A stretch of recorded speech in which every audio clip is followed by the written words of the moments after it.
Hey, it's us. And not at your dice. Like, everybody look at my dice. That's why you're here. Happy New Year!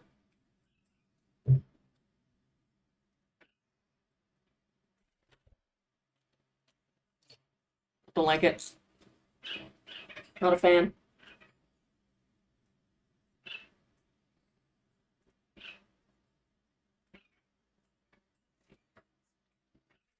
Oh, hey, we need audio. Hang on, everybody.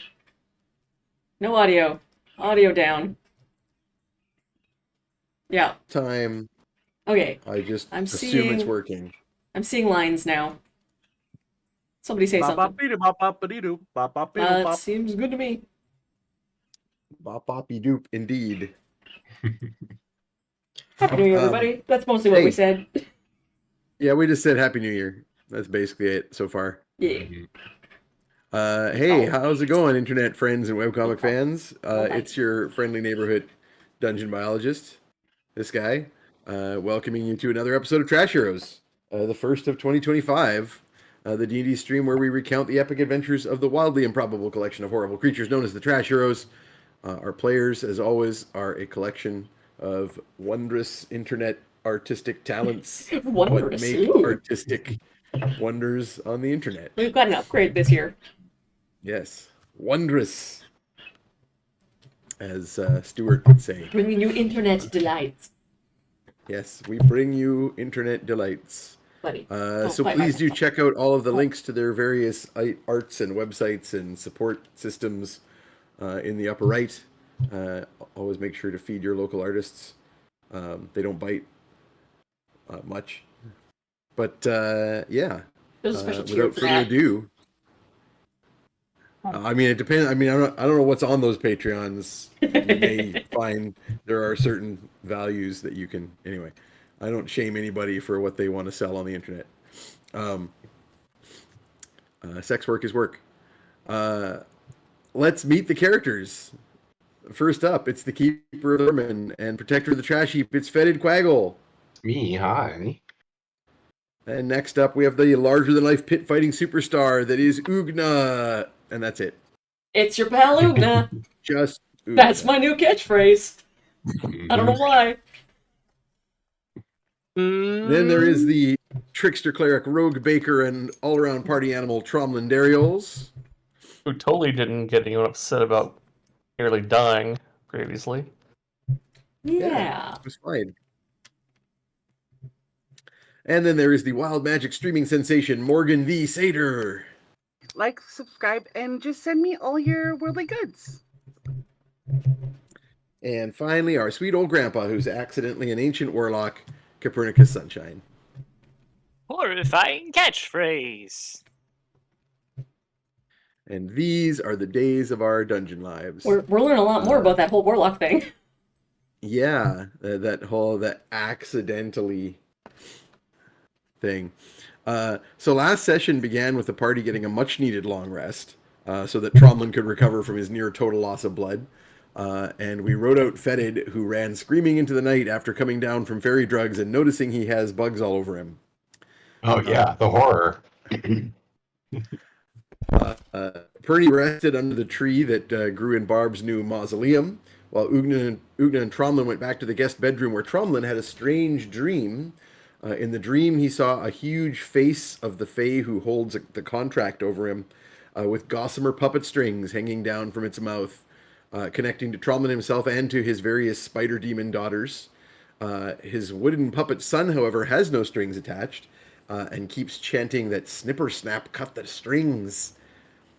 He also noticed that his spider offspring seemed to have learned his sister Lobelia's potion ritual, and he woke to the vision of them making a soup out of his younger brother, Lothric. Upon waking, he saw that his little wooden son was watching him sleep, which is not creepy at all. Meanwhile, Morgan also had a dream, which was a vision chosen by the audience poll, and that vision was about Ugna's mother journeying to the Southlands and entering a dungeon high up in the black craggy mountains of possibly Loaktal, where she found a terrible black orb hovering over a plinth in a chamber guarded by black tentacles of Hadar reaching through rents in the fabric of reality. Ugna's mom destroyed the orb by shattering it with her rune sword, which was also broken, the rune sword that Ugna now carries. A maelstrom of energy and fire escaped the orb and closed all the rifts, but burst out of the mountain and seemed to light all of the southern horizon on fire as she whispered, "What have I done?" This So, burning you know, isles down just here seems, I don't know, a maybe a normal clue? night. Just a typical night. Yeah. In the morning, there's a party sat around the Great Hall over breakfast and discussed Copernicus's family tree. Morgan came down and suggested that they all go to the library to talk privately and revealed her vision. Ugna pulled out the rune sword, and the party began discussing what the vision might mean, recalling Glorpa's prophecy about the storms to the northeast, south, and west, and the southern storm had been wreathed in flames. As the group began discussing what research they might be able to conduct in Copernicus's library, Lucretia stormed in, determined to know what sort of subterfuge her father is attempting. Tromlin and Copernicus, however, chose to be sincere and told her about the prophecy and the dangers of the dark wizard Graculus in the north, the Necrogog in the west, this Morin sorcerer to the east. At which point, Lucretia had them all follow her to the high tower, and from there, all could see a distant dark figure hovering far off over Lake Morwindle with a circle of black riders on spectral steeds on the nearby cliff, whom Sextus referred to as the Faceless Ones that cannot be killed. And they were performing some sort of dark magic ritual, and we Like ended the that. game just as the waters of the lake began to boil. So I will start with Fetid, Okay. who, after coming down hard from fairy drugs, ended up curling up with Ollie in the courtyard and spending the night there, waking up Sounds with about right. a bit of a crick in your neck.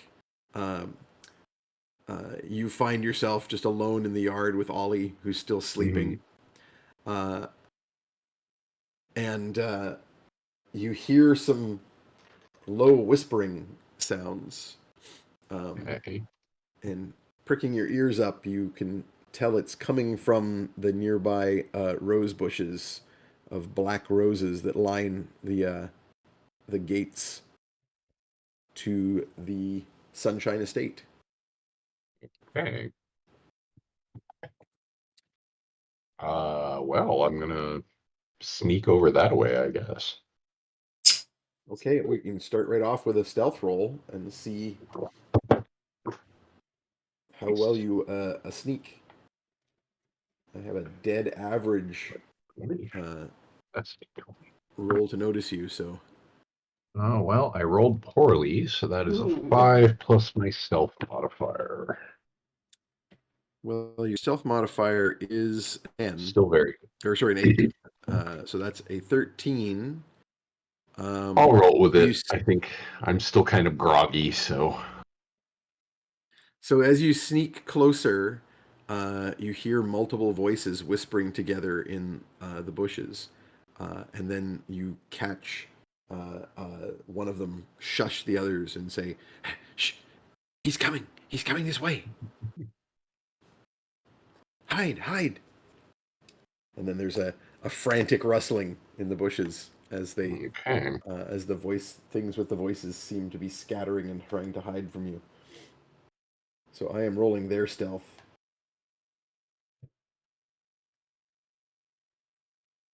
And you can roll an investigation if you wish Yeah. to spot what's making these noises. That's a nat 20. Hey, ding, God ding, ding. damn! That is the That'll opposite. do. First Yeah, crit yeah. of the year for you. Second roll, nice. Nicely done. So yeah, they you easily get eyes on them as they scatter, and you see it is a bunch of imps, a bunch of small sized tieflings, Okay.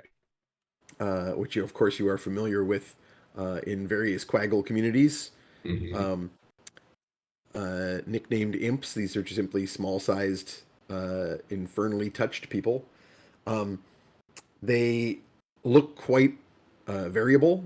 There's one with one big eye in the middle of its face and a little fangy mouth and shredded and useless wings on its back that takes off.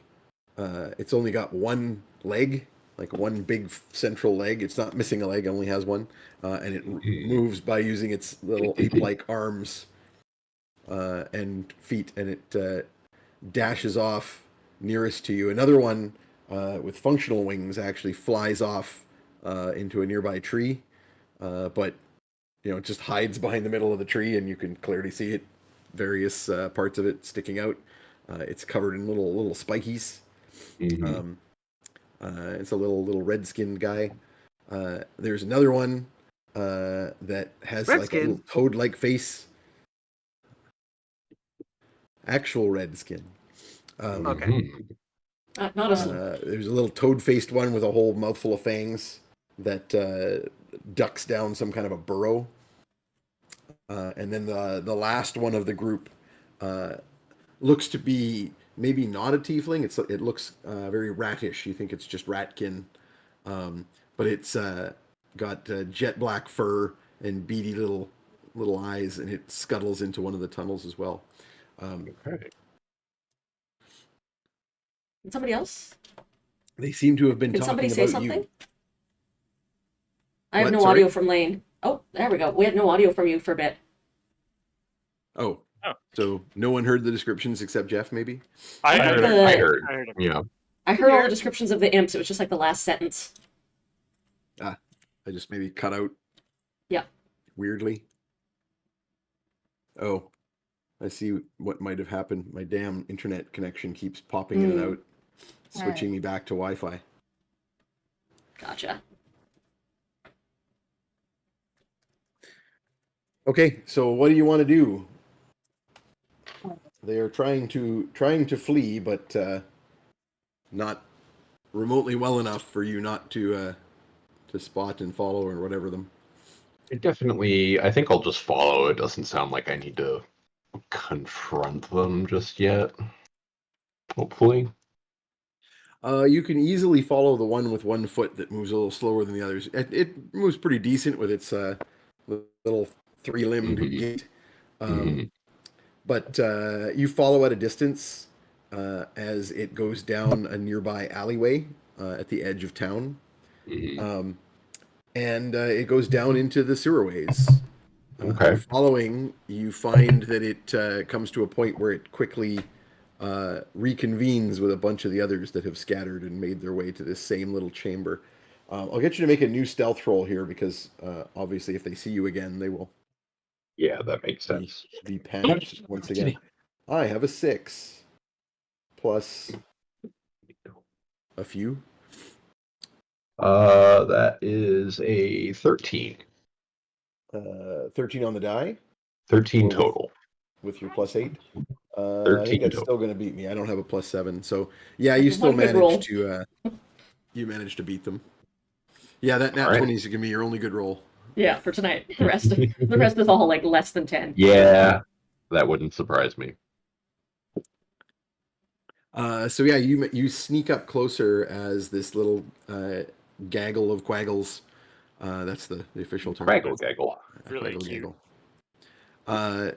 Reconvene in the sewers, and you hear them all sort of whispering together, talking about, did you lose him?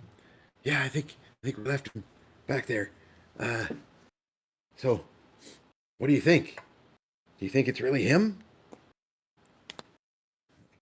I don't know, that scary big wolf demon thing. It's pretty terrifying. And he was in that creepy house. One of them goes, "Hey, I live under that house." And then the toad one just kind of makes squawking noises at the others. Mhm.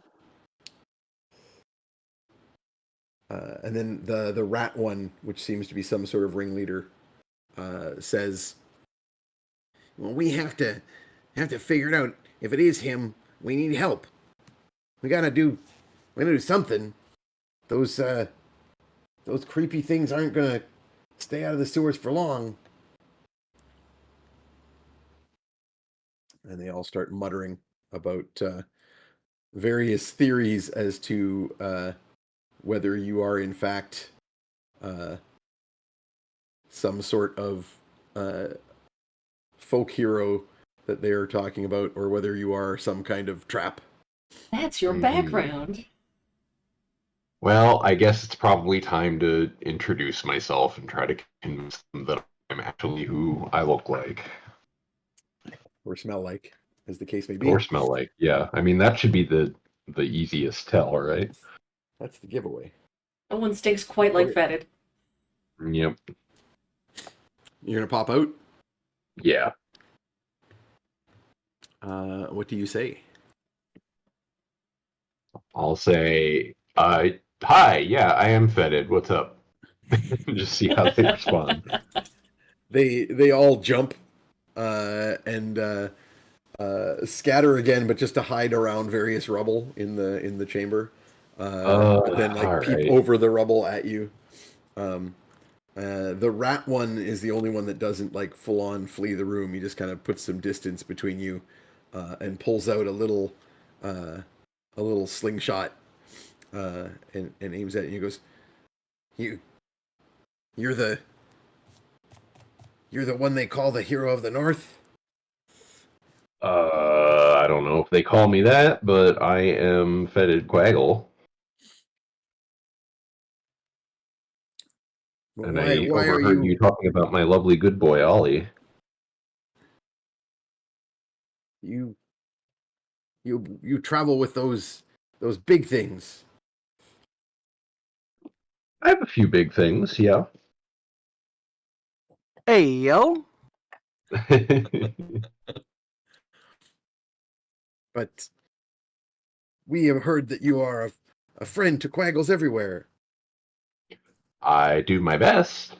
Sounds like you guys need some help with something. The big things chase away the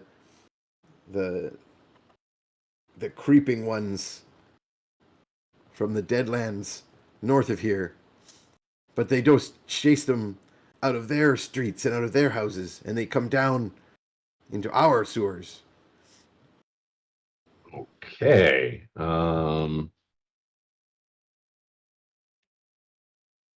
So they are sending zombies your way, basically.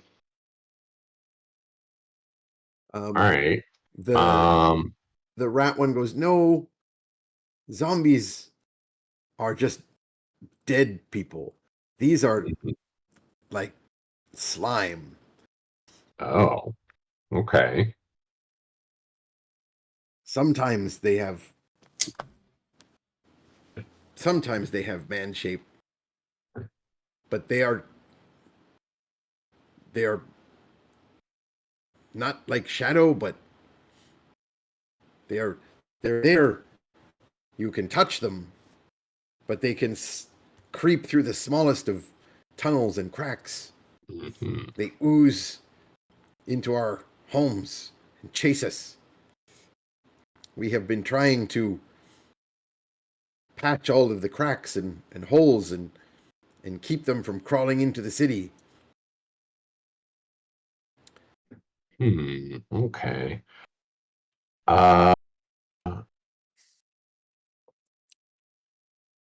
Gosh, I'm not sure where to go with this. And they're coming from a specific location? They come from the north, from the Deadlands, we Okay. think. Okay.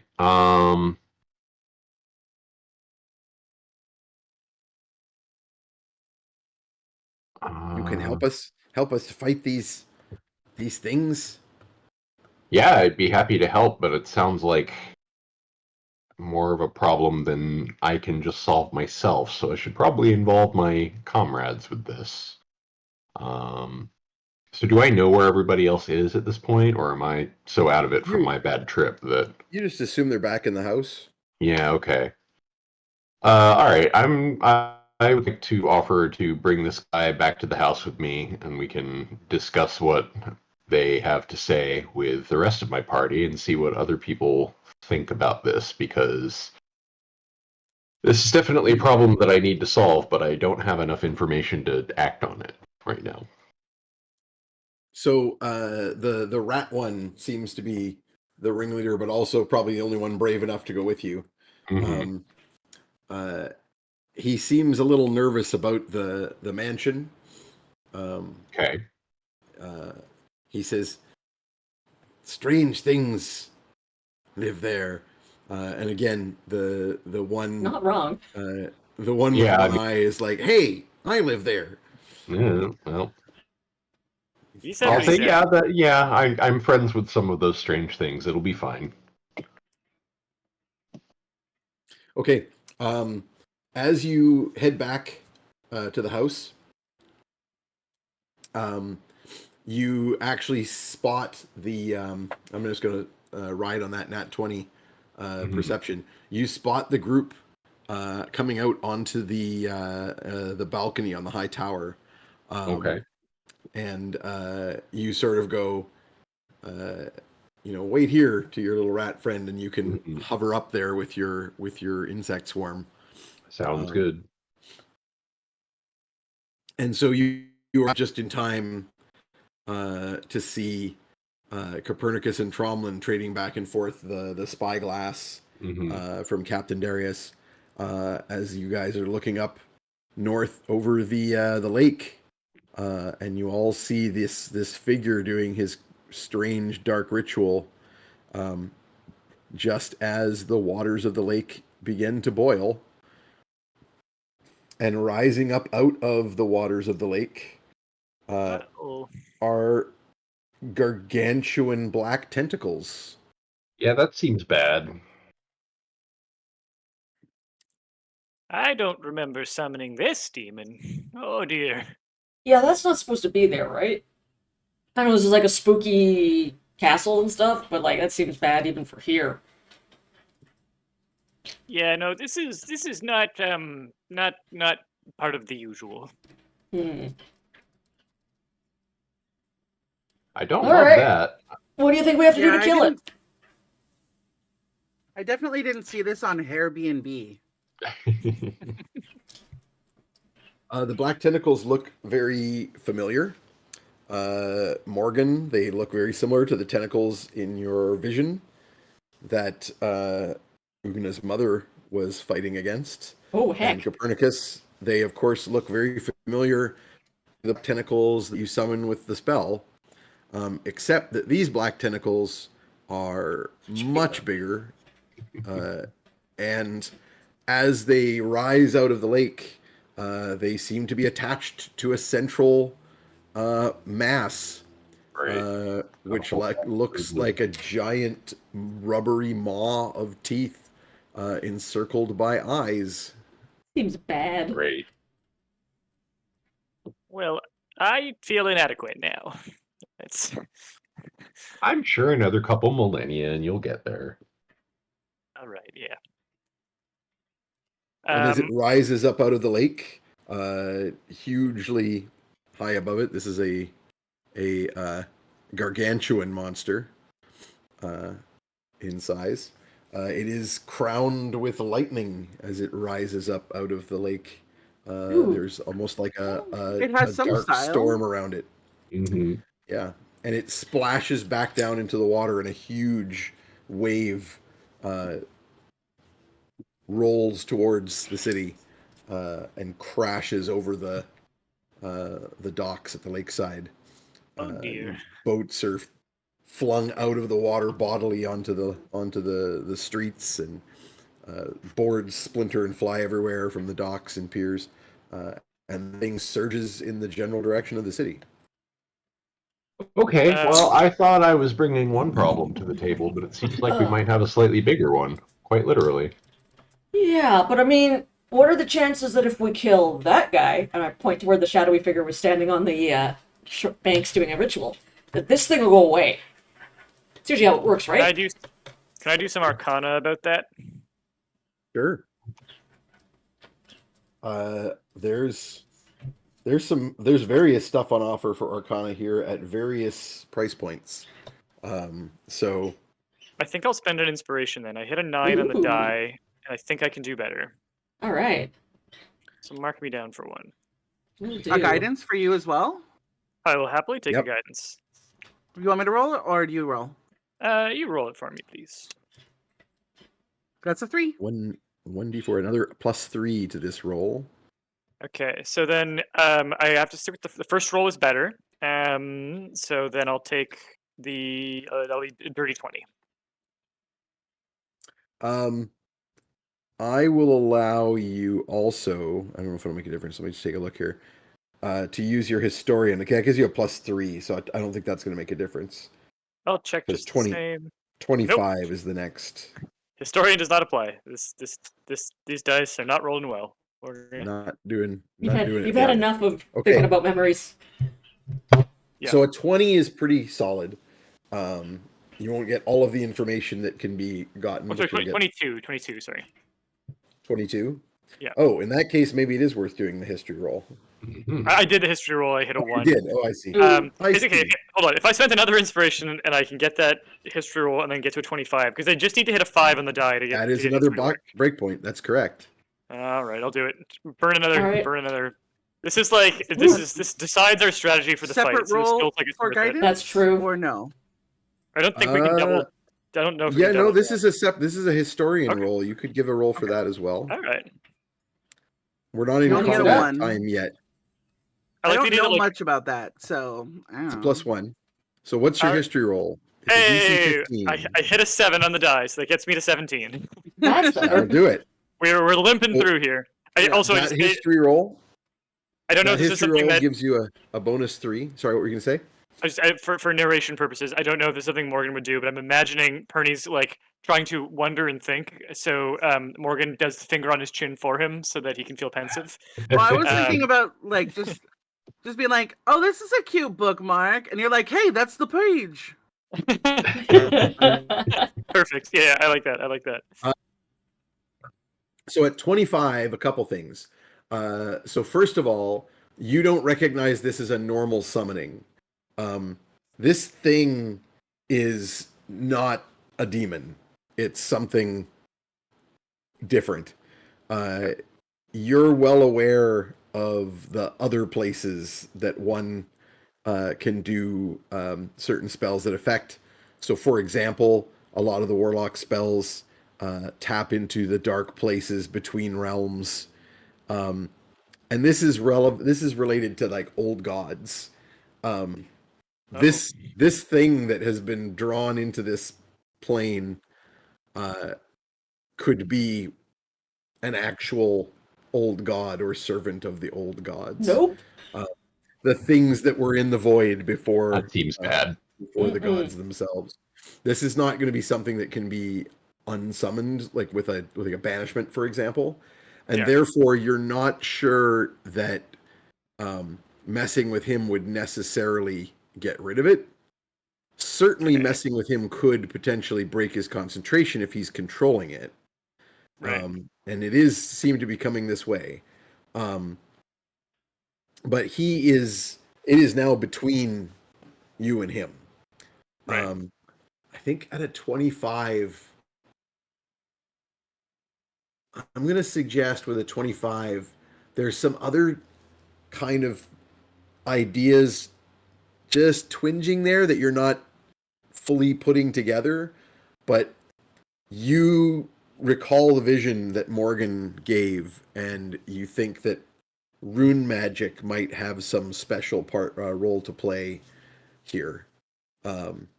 Certainly, you believe that if this bald figure floating out over the water that was doing this ritual is in fact the Morin sorcerer that you've been told about, who was trying to steal dwarven sources of rune magic. Yeah. You think that, and then like with the vision of Ugna's mother using the rune sword to break the orb and close all the rifts in the vision. Right. There might be something relevant here. in terms of rune magic, but you don't have like all the pieces. You don't know what would you do. How would you apply that knowledge? You're not sure. Okay, so I think Pernie will gaze out at the lake dramatically and say, and this is like Gandalf knowing the Balrog is coming style. Those are the vibes he's giving off. I think it's this is not some paltry demon called here on a work for hire basis. This is an older creature and more powerful, and I am very rarely afraid to face something from the writhing beyond, but I am a little bit fearful of tangling with this. Ugna, keep your rune magic weapons close. I don't know how, but I think they are a piece of how we will solve this puzzle. Okay. Don't rituals require like location specific stuff? Like for someone to do a ritual, they have to like do magic stuff with a location and that has to remain intact. If we just fuck up wherever they put like their ritual bounds, like a fire, like we used the fire to kind of work on your wife's ritual. Is there something like that that we could fuck with that might help? It's there. You'd have to get a look at that at where that ritual was done. You certainly don't see anything like that. Like he was hovering in the air, so you certainly don't see like a ring or a circle. The summoning seems to have come out of the lake. It is possible, but as of right now, it seems that this was called here by. I cannot see the ritual means by which this was called here, so I don't know how exactly we would attack it.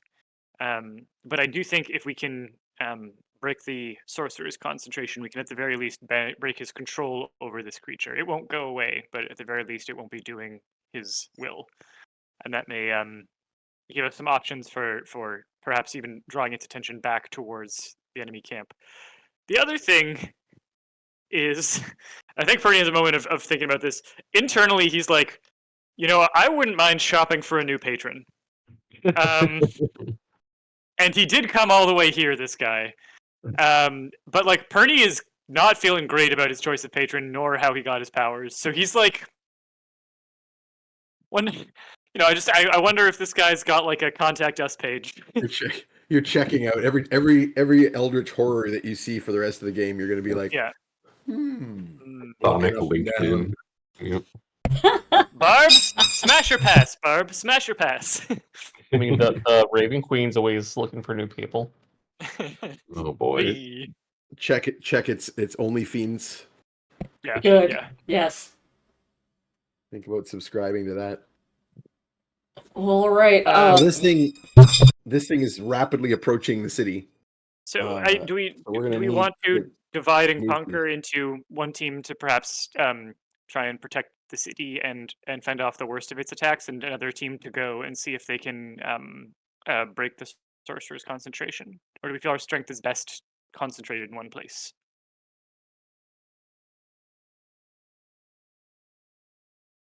Personally, I kind of want to lean- kill this guy. Yeah, I I lean think more killing this towards guy is a good idea. I mean, a you let me know surgical what needs strike on smashing this and I'll dude. smash it. Yeah. Lucretia, can you see to the defense of the city? We're going to see what we can do to break the sorcerer's control over the beast, and we'll reconnoiter if we find that that's a dead end or if we've done as much as we can there.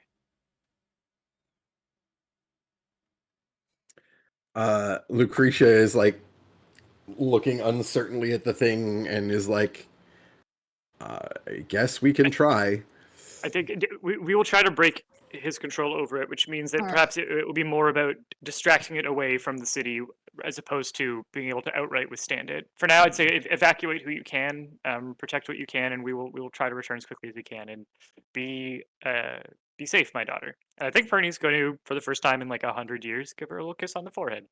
Oh, It's a sweet little. Aw. We're going into danger. Which This is which shit's you- happening. Which you Pushing it. normally can't reach, of course, but you're Yeah, flying. but so. I hover up. Yeah. I'm casting fly on all. I think I can get most or all of us. What do I have to do to get all of us? We gotta do Ollie, and then 2 people can ride Ollie. Mhm. Okay.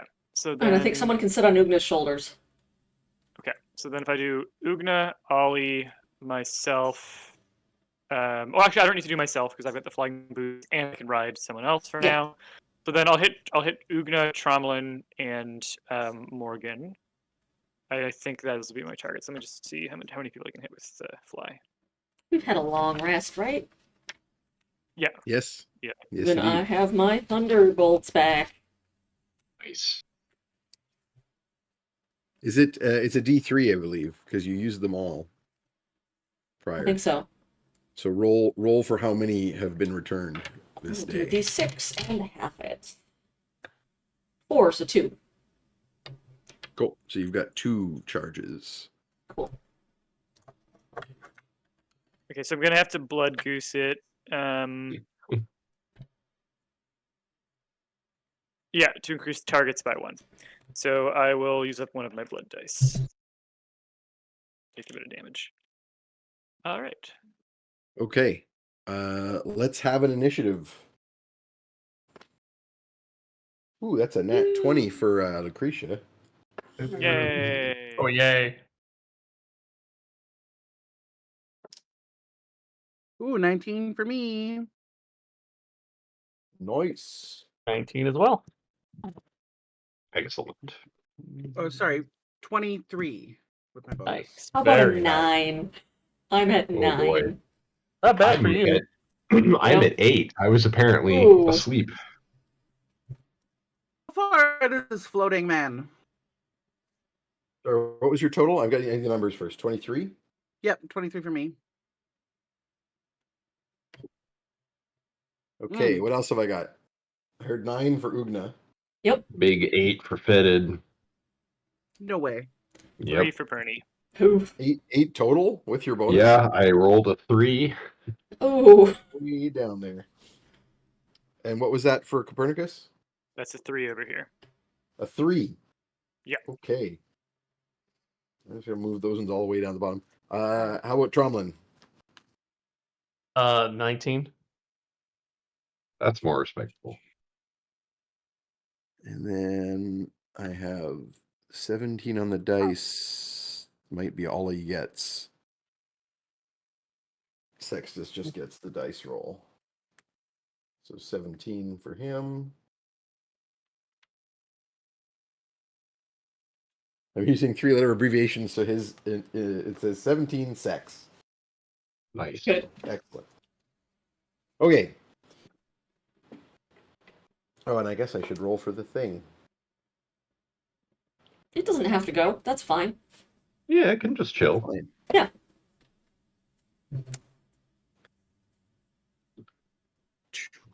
So +7. Okay. All right, Lucretia is going to go first. Lucretia is going to use one of her highest available spells and create a wall of force. Ooh. She puts out both hands and a shimmering. First of all, she flies up from the balcony towards the pier, and she waves her hands and puts them out, palms forward, and a shimmering wall of force is assembled across the entire waterfront of the town. And the huge creature, as it comes barreling this way with its huge wake in front of it, the surge of water, crashes into this barrier and stops dead, and then falls back. Wall of Force says nothing can penetrate the barrier, so it is. That's a good spell. It That is is a good spell. Yep, immune to all damage, can't be dispelled. Ooh. Can be destroyed with a disintegrate spell, but that's it. Now, obviously, you can see the edges of it. It's not like containing. It's just a shield for the city. Okay, Morgan is up next. I was wondering how far away this floating man is. Very far, beyond the Like- range of any spell that you currently have. 500? Beyond 500 feet? No, like several times that. Okay. Like about a mile, I would say. Mm. He was being. You had He's to. on the to north see end of what the he was lake, doing, right? You needed. No, he's so if you pull the map up, I Yeah, can show I you got it. exactly where he is.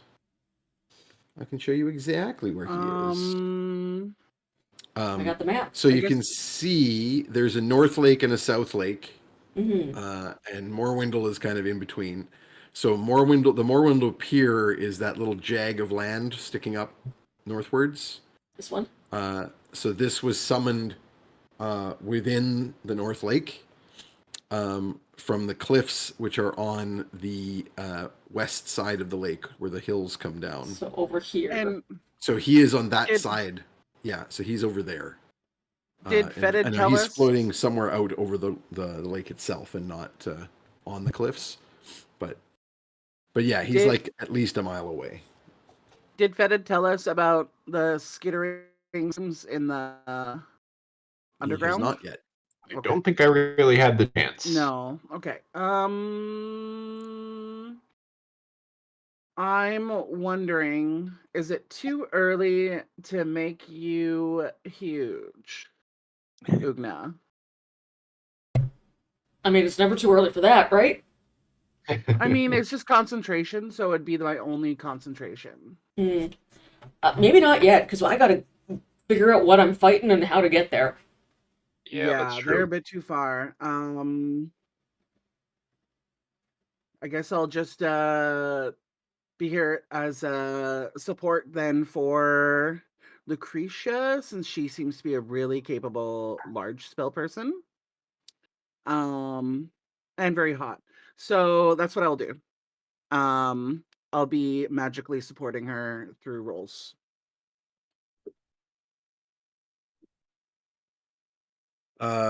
So Copernicus just said that you guys were going to go try and do something about the ritual while she tries Oh. to defend the city. So are you Okay. staying Oh no, behind, sorry. or are you going with the group? Like you can No, also hold I'll go. action if you want to wait till for someone else's play. Yeah. Well, if we're several miles away and we're all going Yeah. there, then do we kind We of just want all to head fast that way. forward? Fast forward until Yeah. we all make, because we're all traveling at full fly speed. Well, the issue is that the giant thing is going to try and interfere with that. It's not. Yeah. That's the reason we're on initiative time, not because Yeah. I want to go round by round as you travel a mile. Is it void warpable? Vortex warpable? I don't know. Let me. There's got to be a size limit on vortex warp. I'm gonna vortex Maybe warp not. that whole dang mountain. Well, it only works on a creature, It's not a creature. but there's Okay. no size limit on this creature. No, it's a creature, but I'm just saying you couldn't use it on a mountain. Yeah. What's the range? Hold on. Sorry. It's only 90-foot range. Whew. Yeah. But you're getting to the point where you could close with it pretty quickly. It has been swimming at full speed across the lake for several, before we went into combat time, right? So for like even a couple of minutes is the equivalent of like, what is it? 2 minutes is the equivalent of 20 rounds. Yeah. So it's let's see, at 20 rounds. Yeah, in like 2 minutes it would move like half a mile. So it's basically closed the distance. It's now approaching the city, but there's this wall between it and the pier now. But you guys can fly over. So I'm assuming, Morgan, you're waiting for Copernicus to throw No. these fly spells around and start things Yeah. going Yeah. on. I did that before I'll stick with initiative. Pernie. I'm I'm actually happy to just- see you did that before initiative. So Yeah. how many? What did you cast on? Let's strategize a on who? little. What did you do? Sorry. Who has fly cast on them? What? How many spells Oog- did you cast before? I cast combat one fly, and I used blood magic to get to 3 targets, casting it at 4th level plus 1 extra target, so that's 3 targets. Gotcha. And I cast it on Ugna. Oh right, so Ugna, Ollie, and I think Tromlin. I was gonna cast on Raven, but I know you've got other ways. You can ride someone, and B, you've got other ways of like teleporting if in a pinch. So I Yeah. think Tromlin doesn't have that. Okay. Yeah, I'll ride whoever's available. And That's I'm what what they say. considering. Yep. Hey! Don't call me out. I mean, that's your whole character concept.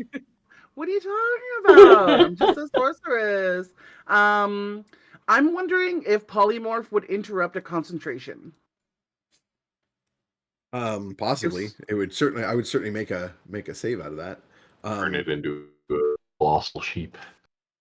Well, I was thinking we could also like polymorph the caster so they can't do anything. So if Well, that's a we 60-foot range, so it still Yeah. doesn't Yeah. solve the problem of you need to get way the hell over there.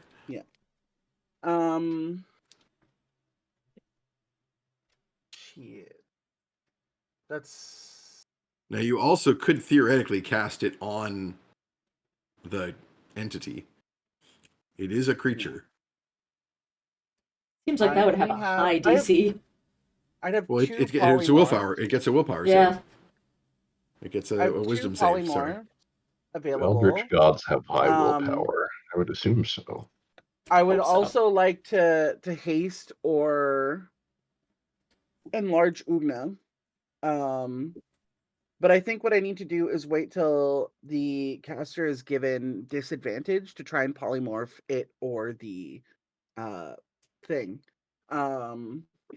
So do you want to do the haste on Ugna then, or enlarge, or whatever you're going to use? What Because would you that's a prefer? concentration based, right? Yeah. Well, then not haste. I think enlarge. No, I think I actually just They're need to both hold concentration. action to do a spark bolt on an enemy that comes close to us. Well, I guess what's that the has to size be it. ranks again? It's large, giant, and then gargantuan, or is there another step in between those two? There are other steps. in Several between. steps. I figured. It goes no, Yeah. just one. It goes Large, extra large, large. huge, gargantuan. Right. Large, tall, large, relaxed fit. Yeah, Yeah, that's yeah. relaxed fit. Because I am currently a medium-sized creature, Large but I have the European. strength of a large-sized creature. If I was enlarged to a large creature, I could handle something in huge size category, but not gargantuan. I'm not wrestling this thing, No. no matter how much juice we pour into me. So why don't I reserve? I'll just do a cantrip as a readied, or support roll for Pernie. I think as my readied action, whatever is applicable, until we get closer, and because I think I want disadvantage to be given to the caster before I try anything. I don't want to just go in with a raw roll. So That makes you're doing what? Sorry, for right now. Or are you just holding? I would like to either hold my action to do a cantrip on anyone who comes within range as an enemy. If that's not applicable, then I will be giving a assistant action to Pernie. So you're holding action for now, and then you'll decide based on what happens. Yeah. Okay. So next up then is the beast. So the entity is going to continue swimming this way, and it is going to send its tentacles to basically burst the water in a jet in front of it. It's just basically trying to like do a slam with the wave, which crashes into this impenetrable wall of force, and then it howls an angry shriek as it determines that it doesn't have the ability to just smash this thing.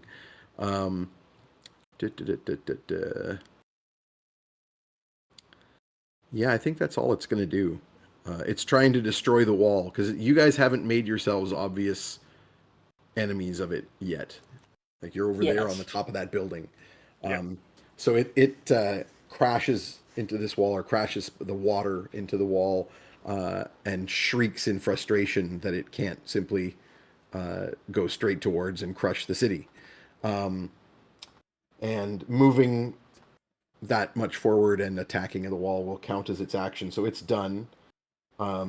Next up, Tromlin. So Tromlin, you have a fly spell cast on you, so you can fly.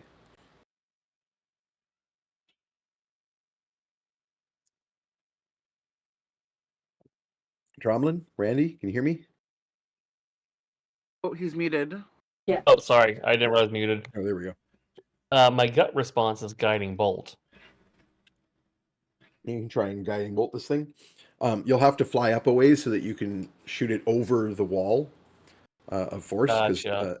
your guiding bolt is an aimed attack, so it has to go through that wall. But you can go like you've got the movement to do that. You could fly up, so you've just because you just need an angle, right? You don't need to be like right above it. You just need that angle that goes over the wall. The wall is like made of 10 by 10 panels. How many of them is it?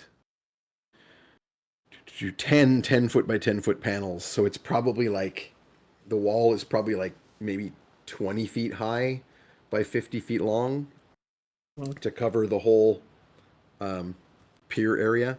So yeah, you can practically from the rooftop, like just a little higher, you'd have an angle over it to shoot a guiding bolt. You want to go for it? I'm just gonna do a first level one to even see if it works first. Yep. Probably wise. So make an attack roll. The armor class in this. 24. Yep, armor class is 18, so you've got that beat. Oh, nice. So that's a hit. Just D6. double checking. This does in fact affect it. So roll your damage. 17 points of damage. Okay. It does not seem to be significantly phased, but it does seem to like you see the sizzle of this radiant energy strike its rubbery black hide, and you see some like steam burn off of it. I just want to see if it's Certainly going seems to to have heal affected the damage immediately, if it makes a difference. It doesn't look like it's healing instantly or anything like that, but it clearly has a lot more hit points than that. That's all I care about is like it affects it, as opposed Yeah, to it seems Yeah. to like, have. oh, it's automatically Yeah. regenerating the It damage. seems to have affected it to some degree. Okay. Okay. Next up is Sextus, the Mummy Lord. What can he pull that doesn't fuck you guys? Yeah. He's not going to use any of his area effect powers because they would affect you guys. Also, he's not close enough to affect it. Let's see. He's going to he's going to cast Fly on himself. Actually, no, you guys got to cast that before. I think he'll do the same. He's already cast Fly on himself. I think he's actually going to do the same thing because that seems to be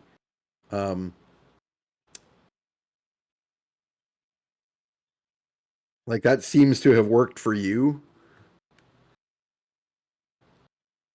I'm just trying to decide which damage type is he going to try to do to this thing. Because he has Guiding Bolt. Yeah, I think for the range he'll do Guiding Bolt. So he's going to cast a Guiding Bolt as well. Yeah. So he flies up where you are and he casts a Guiding Bolt. I will roll. Actually, I'll get one of you guys to roll his attack for me. I can do that. Not me. I've not been rolling well. So he has advantage on this, correct? Uh, On the guiding bolt. It depends on who Randy wants to give the guy. Oh no, it's the next person who attacks him. So yes, he does. Yeah. He has advantage on this. Okay, so then the higher roll was 18. Well, he has a +9, so that'll hit for sure. So Guiding Bolt is 4d6 radiant damage, but he's casting this at I think a 4th level. Yeah. Actually, maybe even 5th. I'm just looking at his other spell options, and like, I don't think he's going to use any of his 5th level spells. Yeah, he's going to cast this at a 5th level. So that means it's going to do 8d6 damage. Oh yeah.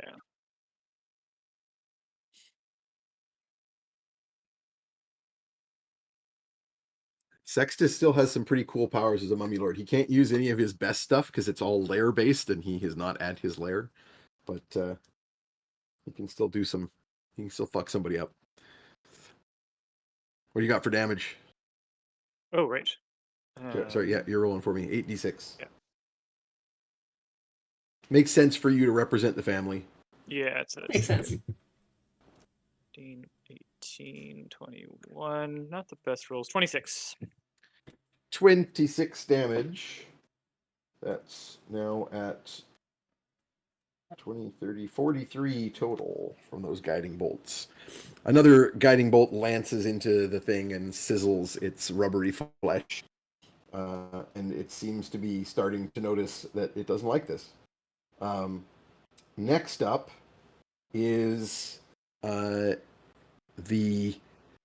Faceless Ones, who are going to turn on their spectral steeds and move back into the forest, where you see the movements of the cultist army. I was calling it an army, but whatever you call a big bunch of cultists. Cult? So they are moving into the party? woods. Yeah, a cult of Yeah, I guess a cultists. cult. It's a cult of cultists. That doesn't. I don't know. Yep. That doesn't say A numbers. cabal Yeah, of cultists. Mhm. Yep. A congress of cultists. Well, it's going to be a murder of cultists soon. Yeah. Yes. So the Faceless Ones actually begin disappearing into the woods, and the this is, I'm going to assume for the moment that Copernicus, you're still using the watch glass to keep a lookout there and see what's going on. Yeah. You'll also see this bald floating man in black robes with little goatee kind of smirk directly at you, like he can tell whether it's mundane just because the flash of the glass that you're looking at him, but he looks directly at you and sneers, and then also begins to float back towards the or to fly back towards the forest. Good type. Okay. He's done buggered off. He's in the Um, process in the of process buggering of. off. How fast is he flying? Like fly speed fast, Yeah, or like clearly the spell or an item that does the similar, basically the same as you. I think Pernie's gonna say they're flying away as fast as we're going after them. We may have to find a way to deal with this creature. And next up, that was 15 on 10. The bells are ringing in the city. The bells are ringing in the dale. The men looked up with faces pale. The You can do the rest of that Cthulhuoid poem. fire. I can't. It's not gonna work. It's not gonna work. It's not a dragon. But they, yes, various like bells are ringing and people are shouting to arms, and there's some degree of, what do you do when a giant tentacle monster rises up out of the lake next to your town and starts to attack it, as people start running to like various What do you siege do with an points. eldritch monster? What do you do with an eldritch monster? What do you do with an eldritch monster? Oh god, it's attacking. Shave its tentacles with a rusty razor. No. Anyway. Next up, it is Ugna. All right, I'm flying along beside flying. Pernie, and I have to take my hammer, and I'm just like, tell me what to hit. I think we gotta hit the thing wherever it appears to be weak. I've got nothing better. Just everyone be careful. Call out if you take on wounds. We'll Tromlin try to keep everybody going as best you can. But I think this is we're figuring this out one blow at a time. Lane, I would like to start using Know Your Enemy. It's a minute, so I don't know if I'll have that much time. But I'm going to analyze this thing because I'm a battle master. Check out your Pokedex. Yeah. I am willing to, because you've had more than a minute to be That's watching true. this thing as it approached. That is true. Before we rolled for initiative. I'm staring at it looking for weak points. I am willing. So the what list allows you to do is to learn your foe's Stats. general stats. So what are Yeah. you interested in knowing? Certain things are not going to be relevant. No, obviously. So this thing does not have levels. It's So not a you're not going to fighter. get any level information, but you can Yep. get hit dice information. Hit die information instead and of any weak levels. points. Any obvious resistance, I guess. Like, obviously, it's in the water. Fire's probably not going to work really well. Let's see here. The eyes seem soft. But if there's like a big glowing rune or something that I could stab into, that also would work. I mean, they've always got to have a glowing weak point, right? Right? That's just the rules. Okay, so here's what you can do.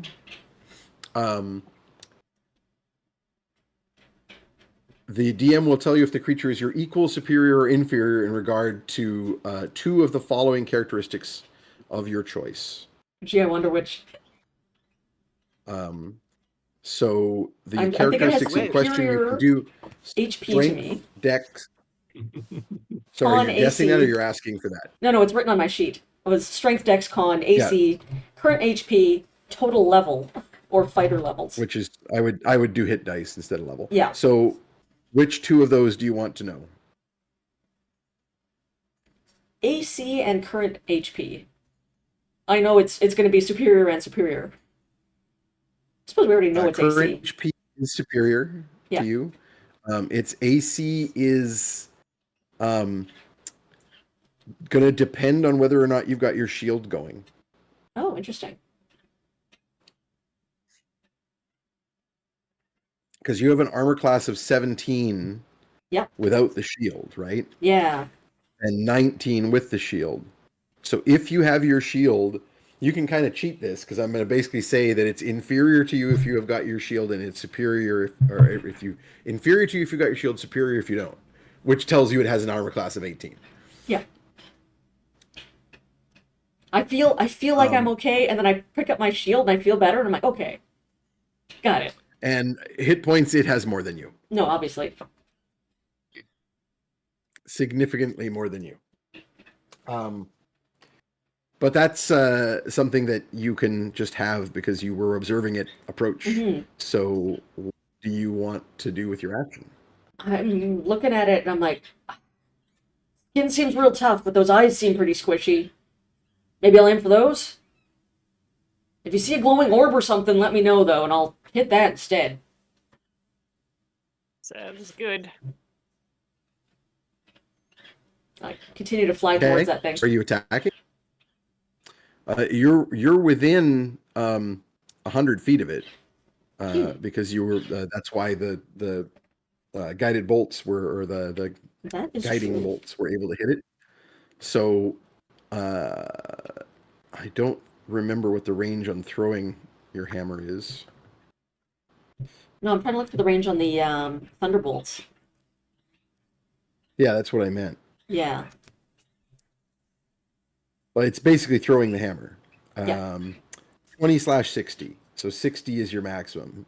So you would have to get closer than a normal move. Because a normal, what's fly speed from the spell, Copernicus? I think 60. Think so. So you could, if you fly towards it, get in range to throw your hammer. It would just not be short range. It'd be long range. So you'd be doing it with disadvantage. Yeah, 60. I'd rather spend this turn aiming. Give myself advantage when I actually do throw my hammer. So you're going to... Oh, actually, there is advantage for the next attack on it because we've a chain of guiding bolts. Right. That's so true. You can do it with a straight roll. Just a straight roll. Why don't we do that? At range. I will so you fly wheel towards it around. So you're within 60 feet. Yeah. And then throw the thunder hammer. Yeah. All right. Make your attack roll. Nat 20. Hell That's a good start for the year. That's a very good. That's a great start for a ranged attack. So you're doing which attack are you doing then? You're doing the single target. Single target thunder charge. 68 thunder damage. Yep. I also get an extra weapon die on criticals because of my savage attacks. Yep. So that 6d8 becomes a 7d8 and double. Yep. Let's roll 7d8. It has to make a DC 17 con save, which it makes. It automatically is going to be resistant to the stun effect. Well, actually, no, wait. No, it's not. 26. I forgot. Hang on. 26 and then double that. So 52 points of damage. You know. Yep. Krakathoom. Boom.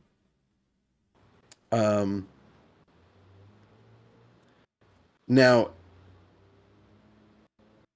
Oh. Yeah. So I need you to roll That's the base 26 on the damage die, of and then the I hammer. still get. Yeah, So that was on your thunder damage, right? that was thunder Or was damage. that on your?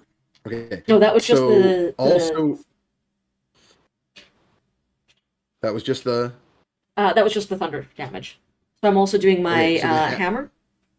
The hammer is a D10. I'm assuming you're throwing it two-handed. Add the extra dice, so 2d10 Yep. from your savage attack, plus 8, and then double that. 7 and 6 plus 8 doubled. 21 doubled, 42. 42. Another 42 damage on top of that. Okay. It only takes that damage. The Oh, crackling lightning and thunder on the hammer as it hits it seems to have very little effect.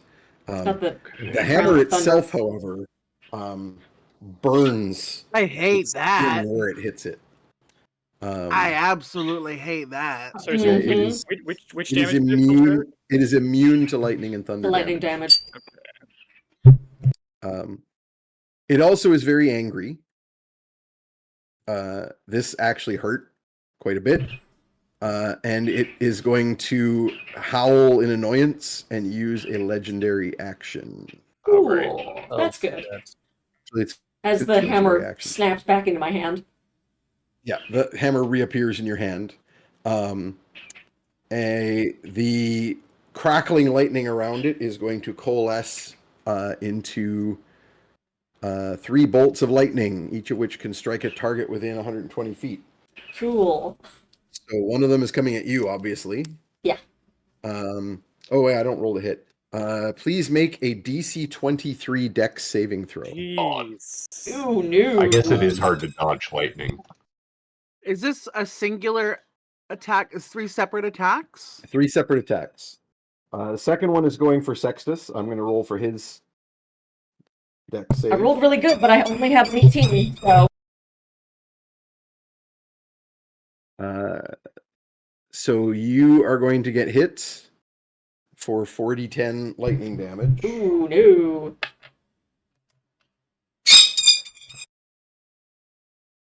Is Pico in his cage? He's terrified of my hammer. Oh, you got this. The Oh, foam little hammer out. baby. He's just yelling his head off, and I'm trying to figure out why. I thought you might have put him away.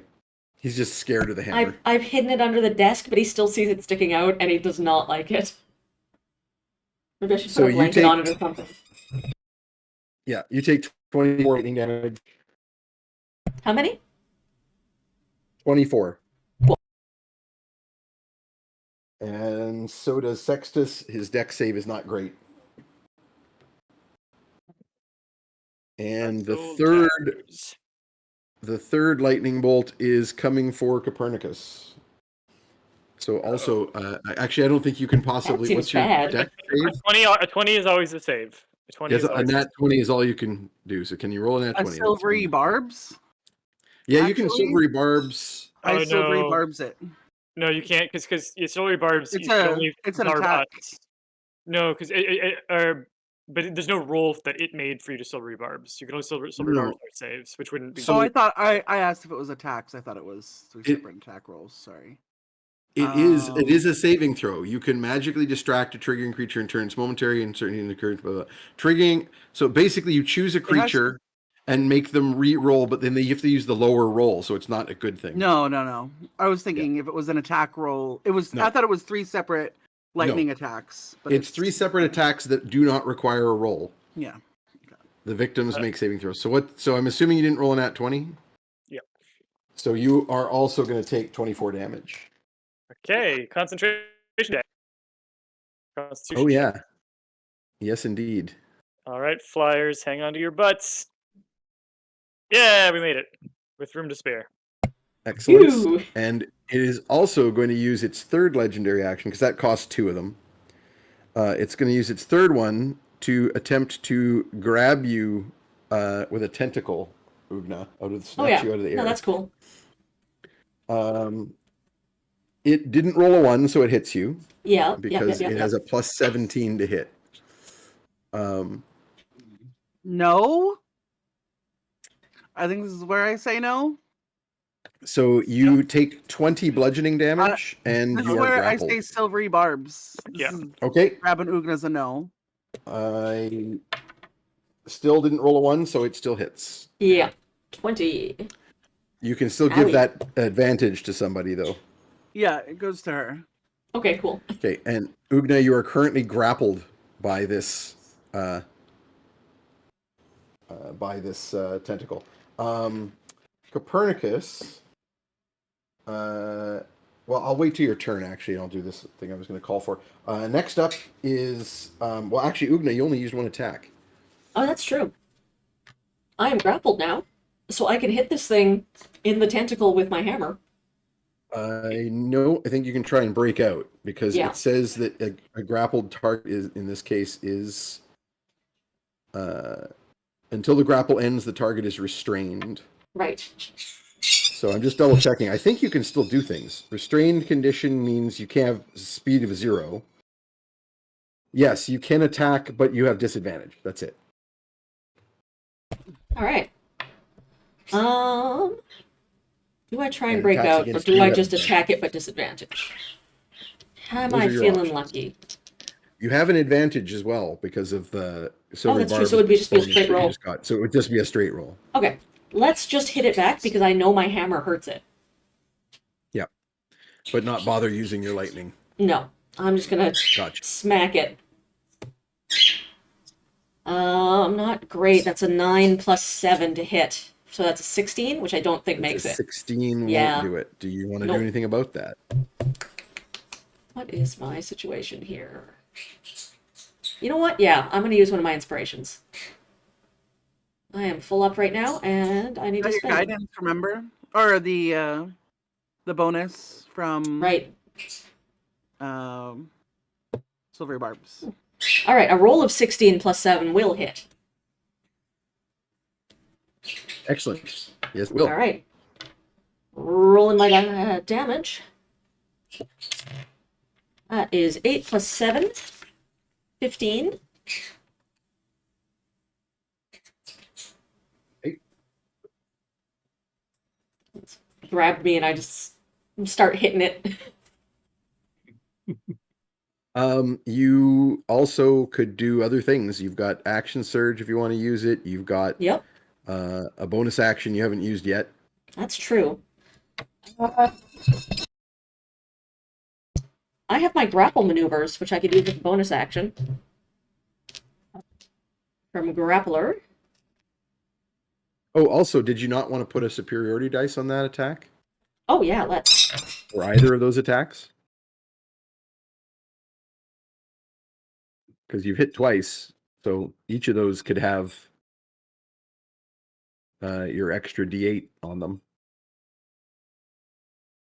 Yeah, I'm gonna roll 2d8 and mark off 2. Okay, The first one's double, though, because that was my crit. correct. I forgot about that. I rolled a 7 on that one. A 7, so that's 14.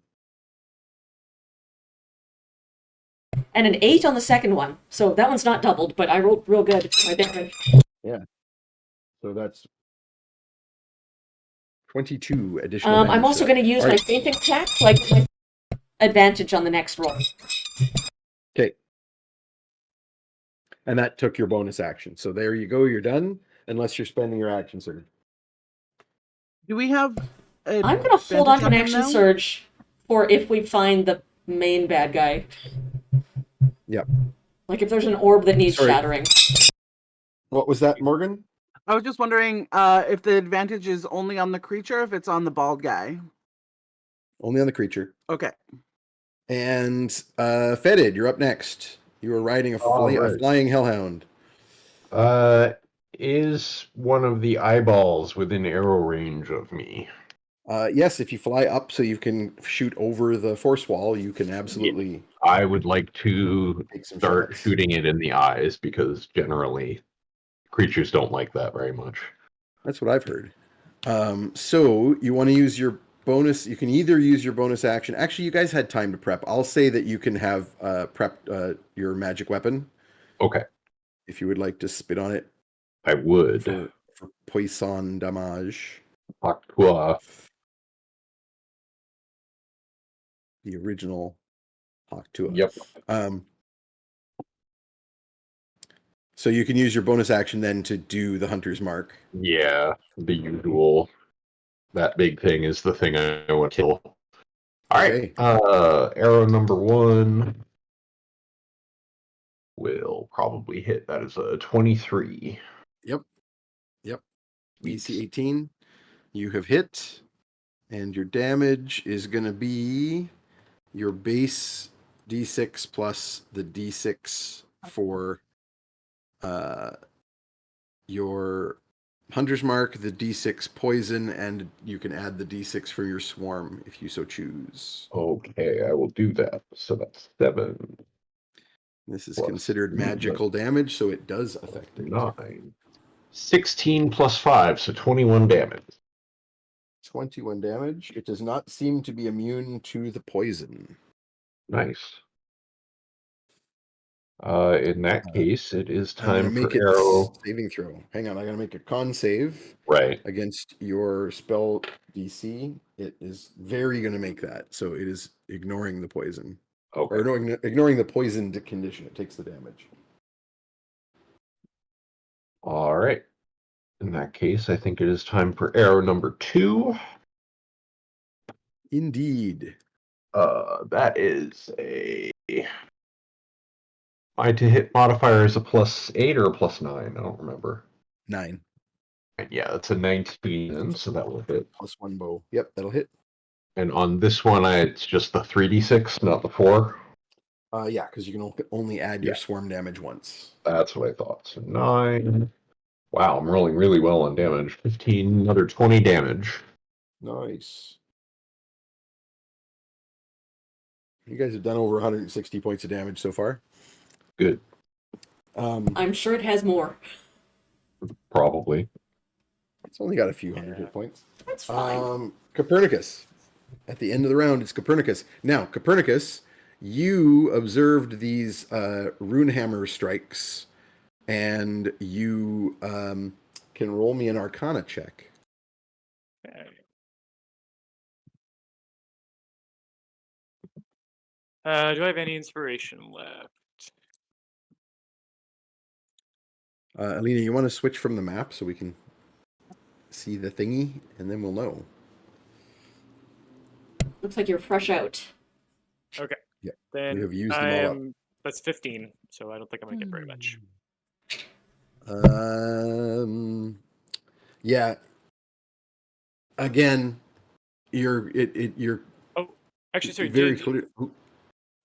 Just remembering. Did Morgan give me the help action? Yeah. Because I want to focus fire on the bald guy, so I held my action in case we were snuck up upon Right. or surprised. So if you want to give an aid action here, you can.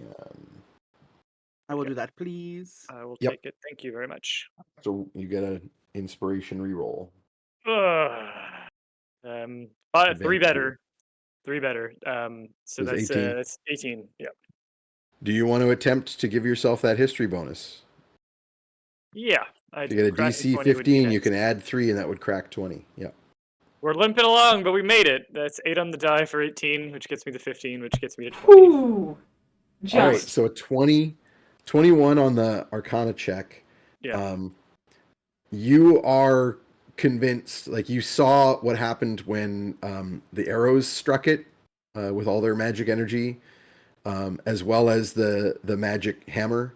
You know that it was immune to the lightning damage Yeah. from the hammer, the thunder damage from the hammer. You could tell that that didn't affect it at all, which makes sense as you can see it now throwing lightning storms around. Obviously, it's fine with lightning. However, something additional was happening with those rune strikes or with those hammer strikes. Really? It's not necessarily representing in damage, but you feel like there is some disrupting there, and then it occurs to you to wonder what you have in those various rune books that you still have in that big chest that might be of some use here. And do I think that Ugna's sword? So like my like swing for the fences, go rogue idea here is with Ugna's permission, like fly over, bloodcraft the blade hole, so just like piece a bunch of blood in the middle, but so that Yeah. it's wieldable, and just see what happens when we hit it. Yep. Do I think, or is this like, would this be like me just like gluing together two electronics and hoping that they work when the battery's broken? You know? I think you still think you need to look in those dwarven rune magic books.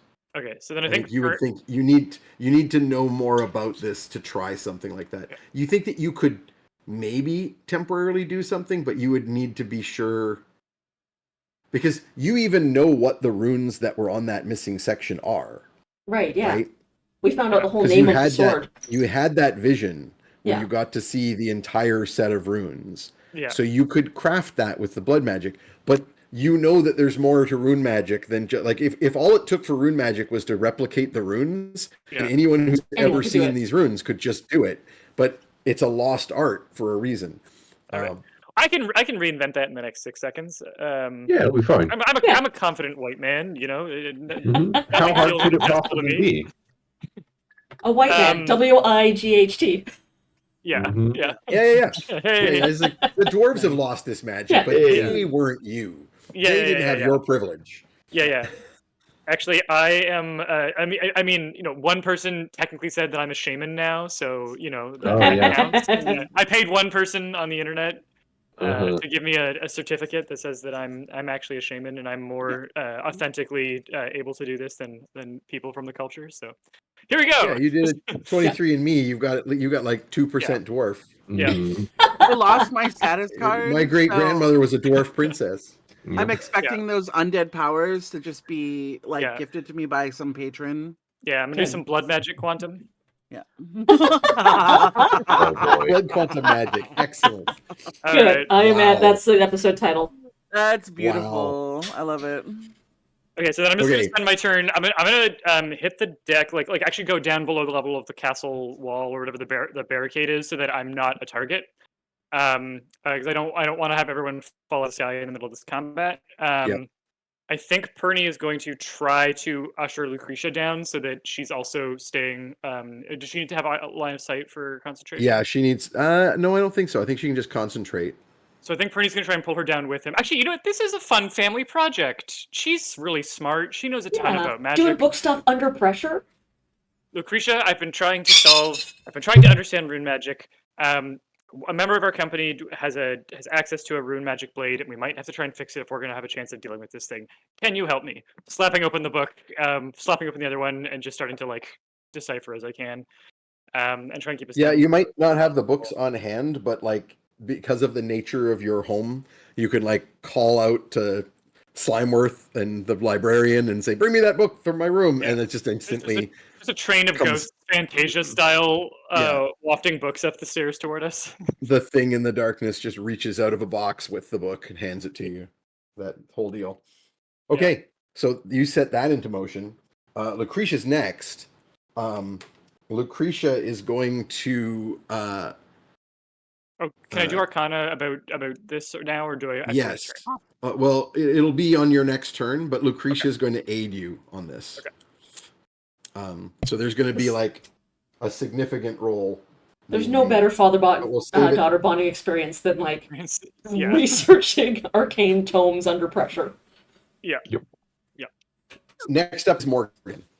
All right. Been working on a fetid animation.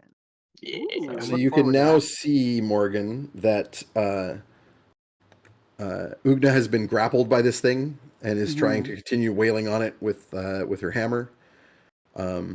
It has been struck variously around the eyes by Fetid's arrows and lanced at with several guiding bolts.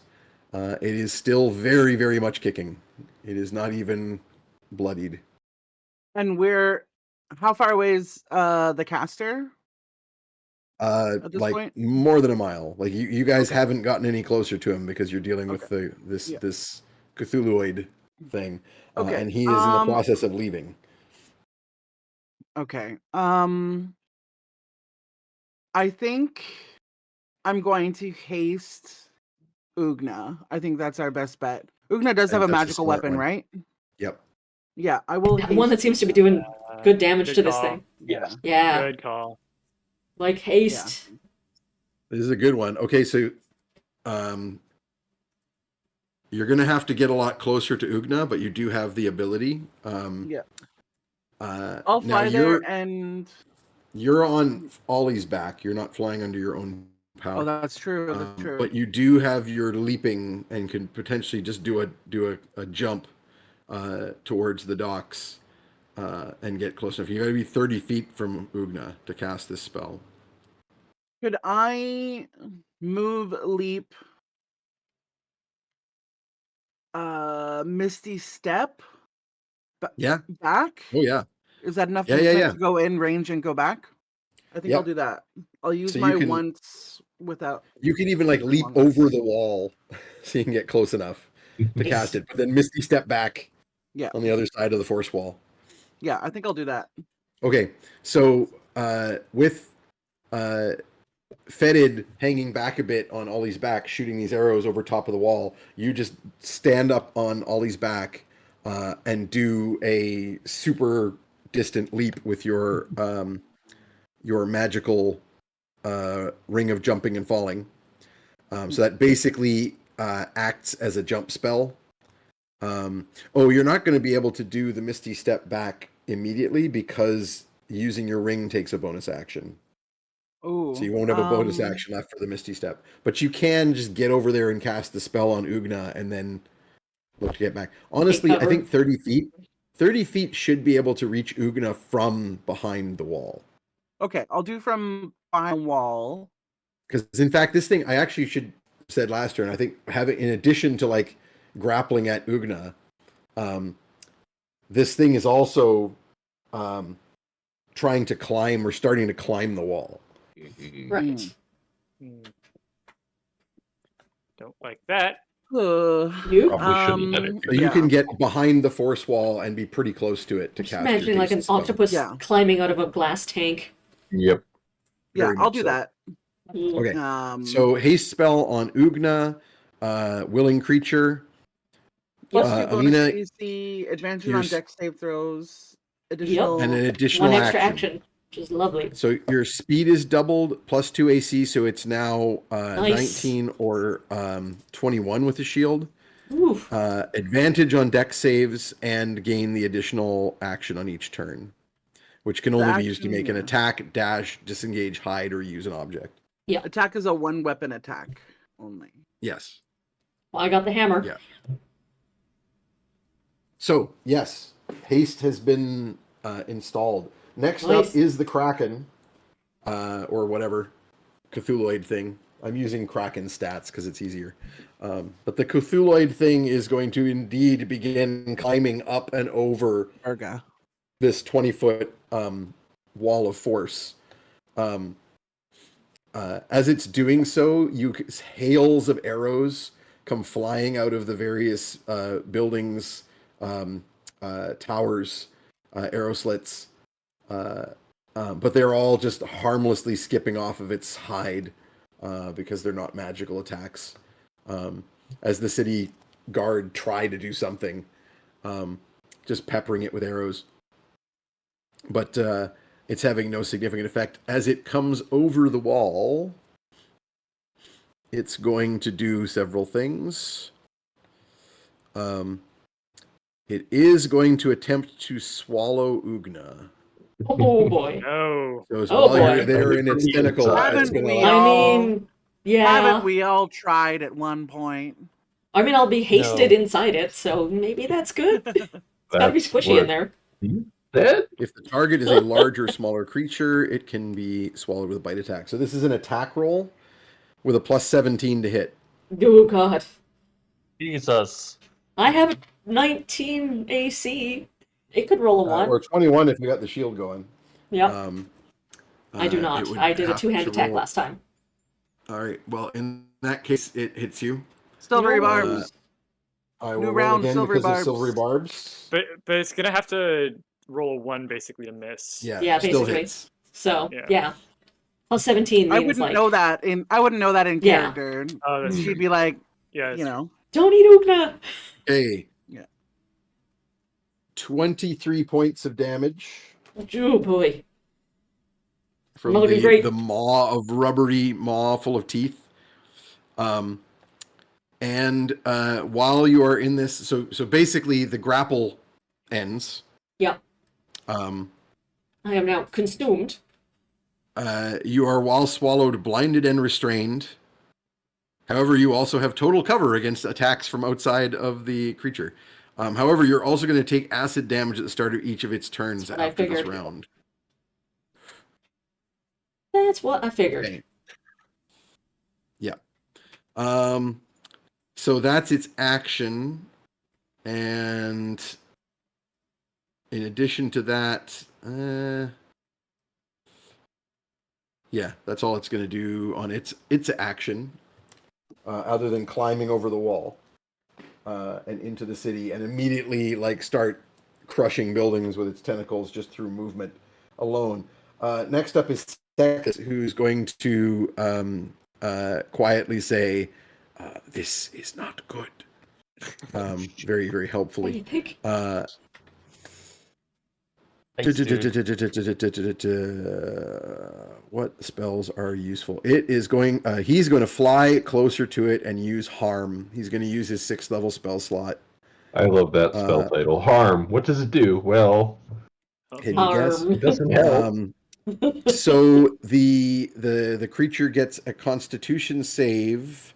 If it fails, it takes 14d6 necrotic damage. Takes That's half nice. successful.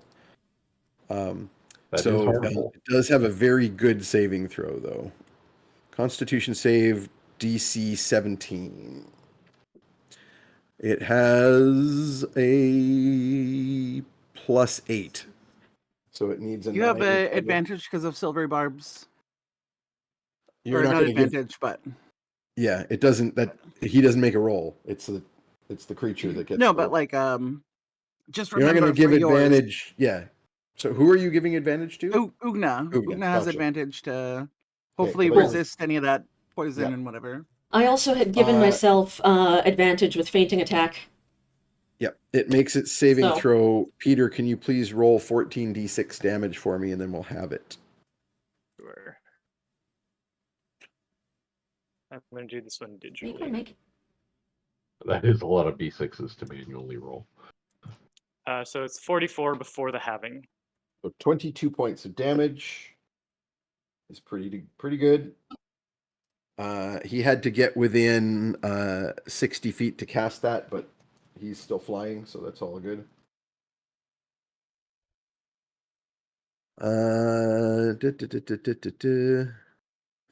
And he's also going to use, since he's that close to it, his dreadful glare. So the creature must make a DC 16 wisdom saving throw or be afraid. Can it be afraid? Hang on. I do like that when the Dreadlord is on our side. No. For once. That's nice. Yeah. It is Yeah. unfortunately immune to fear, so he tries it, but it doesn't work. Oh, but if it fails its saving throw by enough, it'll be paralyzed. So that's actually That's particularly also good. good. Oh, damn it. It's immune to paralyzed as well. Dang it. Mm, What good is a mummy lord if I can't use his power? Anyway. He's not going to come close enough to use his rotting fist attack. So he tried the dreadful glare. He's got 2 legendary actions left that he'll save. Because most of them are going to affect you guys.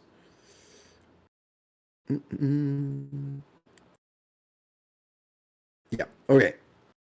So the Kraken is actually going to use a legendary action on the mummy's turn and try to grapple him with a tentacle. And he's going to respond by using his legendary actions to turn into a whirlwind of sand. And move 60 feet and then revert back to his normal form. So the tentacle, one of the big black tentacles, sweeps up to grab Sextus, and he explodes into a magical sandstorm that zips over to a rooftop and then reforms into his original form. So rude. But Plastic at least mummy. it cost some legendary actions. All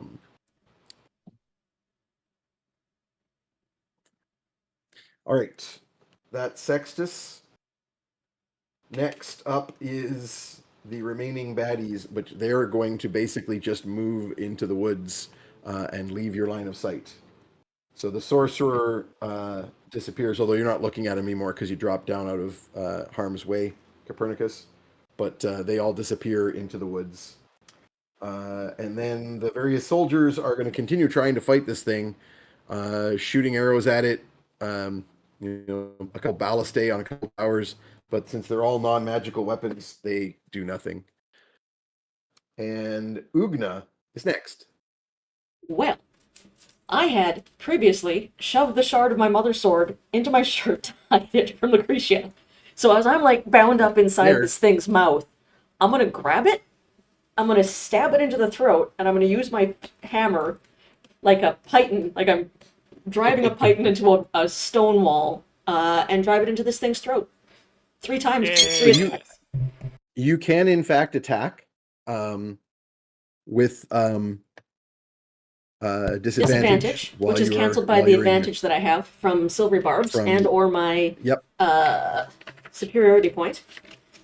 Well, spent. I mean, do you have to use the Silvery Barbs immediately? I think the Silvery Barbs is your next roll. Yeah, it is. Okay. And so is the feint, I think. So spend bonus action, gain advantage, and die roll added to damage on hit. Oh no, sorry, what's the next one? Yeah. It just says gain advantage. I'm not sure what roll. Probably for that attack. I'm just checking out the battle. I'm just looking at the actual full write-up for the fainting attack. On your next attack roll. Okay. So what you can do, though, so you're only going to get one of the advantages that you have in this next attack roll, which will neatly counter the disadvantage. You know what? No, I have been doing this before. I will allow it to stack. You can't have more than one advantage on a roll, but you can use them to counter multiple disadvantages. Okay. So you're going to counter disadvantage and get advantage on your roll. Because I've been doing that before, so I'll keep doing it. Because one of the things I hate about the design of 5e is that everything gives you advantage or disadvantage, and the result is that they stack up and do nothing. It's all meaningless. 15 plus 7 will hit. That will hit. All right. I'm going to spend a superiority point on this. Okay. I'm going to roll my damage. There's a d10 and a d8. 4 and 7 plus another 7. Sorry, what's the d10 and a d8? Oh, because the superior point is the d8. Yeah. Gotcha. So it's 14, 18. Okay. And it's now 2 rune magic weapons. I don't know if that adds up. You're not sure what it'll do, but you have 2 more actions because of your hastedness. Did you want to make that so you didn't have to spend a superiority point on that one because the feint adds the superiority point damage, right? Or is that just to the that's just to the damage previously, I think. Yes, when you use feint bonus action to feint, the damage is on you. You already used it though. I used it. Rolled that down. So don't worry about it. So I'm still spent the point. Is that this new attack, if you want to spend a bonus action, this new attack could be also a feinting attack. and Give myself therefore advantage on give you it. advantage and counter your disadvantage on the next roll. Yeah. But Let's that'll do be the only that. time you can do that if you only have one bonus action. So you've got another attack roll without disadvantage, but no advantage.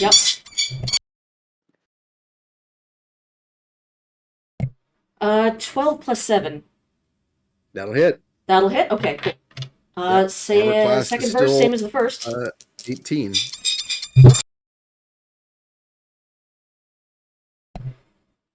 8 and 4, plus another 7.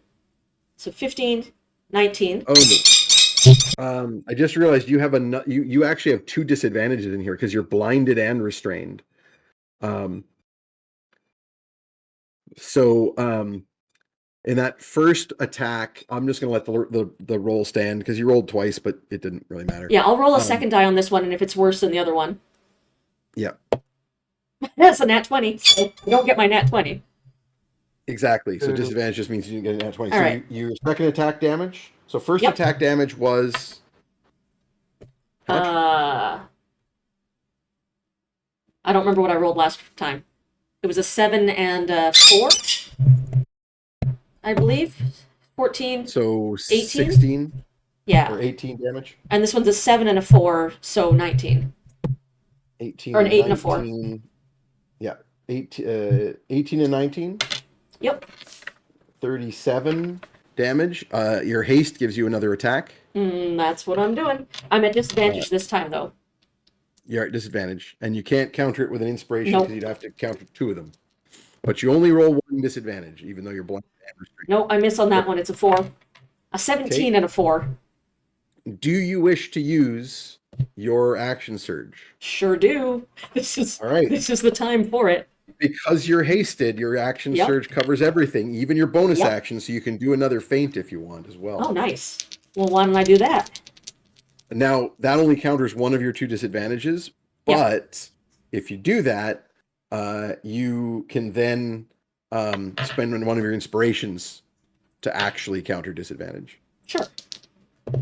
So this first attack then with the bonus action is a feinting attack. So go ahead and make the attack roll. And 19. if you spend inspiration, so you don't have to roll disadvantage. Yep. Because you're spending an inspiration. So go ahead and roll that damage. That one is with my painting attack, so I'll do the superiority dice. Yep. 8 and a 4 again, 19. On different dice this time, though. 8, 4. Plus 7. Yeah. 19. And then you still have your other 2 attacks, but they are with disadvantage. Mm-hmm. All right. Whoops. Go. So roll the first one. Low roll's a 14 plus 7. That'll do it. All right. Get some damage on that one. 5 and 7, 13. So 20. 20. And then... Yep. And then the last one, disadvantage again. Where'd that go? Okay, that's an 18 and a 12. 12 plus 7 will just hit, I think. Correct. So 1... 4 and 7. 11. So 11 damage. Oh, you don't have superior points on all of those. Not for that one. No. Okay. I can't I have 1 superiority point left, but I can't spend it because that's a bonus action. Not a bonus action. The bonus action is only to give yourself feints. You can spend a superiority point by doing other kinds of attacks. Oh, right. Right. Pushing Well, attacks won't do anything, but No. at least you Let can me have spend... Oh, that's another your 7 last on that superior one. point. Yep. Okay. Oh, you vanished. Oh, Your no. camera went off. A bird has pushed down the camera cover. I thought it might be Privacy something. bird. Okay, so you managed to do well over the 50 damage threshold that forces a constitution saving to see if it pukes you out. Oh, nice. Yeah. So it has a DC 25 constitution saving throw. I'm pounding this shard of my mother's sword into its throat, hoping to make a hole for myself. It has a out. plus Can we spend our own 14 constitution. Give it disadvantage. What was that about disadvantage? Can we spend our inspiration to give it disadvantage? Yeah. No, but I might take a different Let's see what I it already rolls have a black first. token, I think. Mm-hmm. So it's got a plus 14. It needs 25. So it's got to roll an 11 or higher. It's got a 50-50 shot on a basic dice roll. So that's a success. But you do have options. If someone wants to spend I or would take spend an a black inspiration. token, I would allow you to spend 2 inspirations to give it disadvantage on this, Alina. That'll clean you out. It will. Does the offer extend to other people or just Alina? I think I would let Alina do 2. Okay. But I'd probably let the rest of the group combine 3. Ooh. I'll drop one in. I'll I got drop nothing to 2. share. That's fine with me. If I have 2 Oh. to drop, which I should. All right. Okay. I was gonna say I'm happy to spend the 2, but if You're in direct combat, so I think Yeah. we're better True. off spending ours. so 2 fetid, 1 Tromlin. Okay. 2 from Fetid, 1 from Tromlin. I'm All rolling. right, Let's thank you see if guys. it's a 7. Hell Hey. yes. That is below the 11 needed. It That is true. going to vomit you out. Which is good for you because otherwise on its next turn Acid you would damage. have taken 12d6 acid damage Ooh. with no save. Ooh. So it does in fact you damage it so much. It's the Drax scene from Guardians 2. You're in there with the hammer and the broken sword going and it just goes and you are vomited onto the ground, splat covered in Good. weird black goo, weird black internal goo. Gross. And I got to add that 94 damage you just did. Mm-hmm. Mm-hmm. To its insides. With a rune hammer. I hope you guys all are excited for a tail wagon fetid. Oh yeah. Aww. Ooh. I'm just trying to get his panting right. You have almost got it to bloodied. God. I'm I mean, out in now. fairness. I have nothing. Yep. Nothing but used inspiration all your points. stuff. It is, however, not happy about this being forced to vomit, so it is going to use its remaining legendary actions. It only used 1, so it's got 2 left. It'll use it for another lightning storm.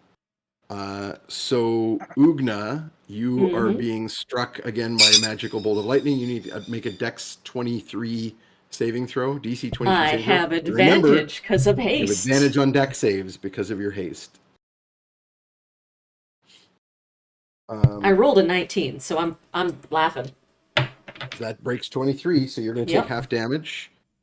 So you're going to take 12 damage after having Cool. lightning damage. Another bolt is flying at Fetid and Ollie. I'm going to randomize which one of you it hits. Okay, it's going for Ollie, so we need a Dex saving throw from Ollie. Okay. That is He has a 4 Dex bonus to save. Well, that makes it an even 10 then.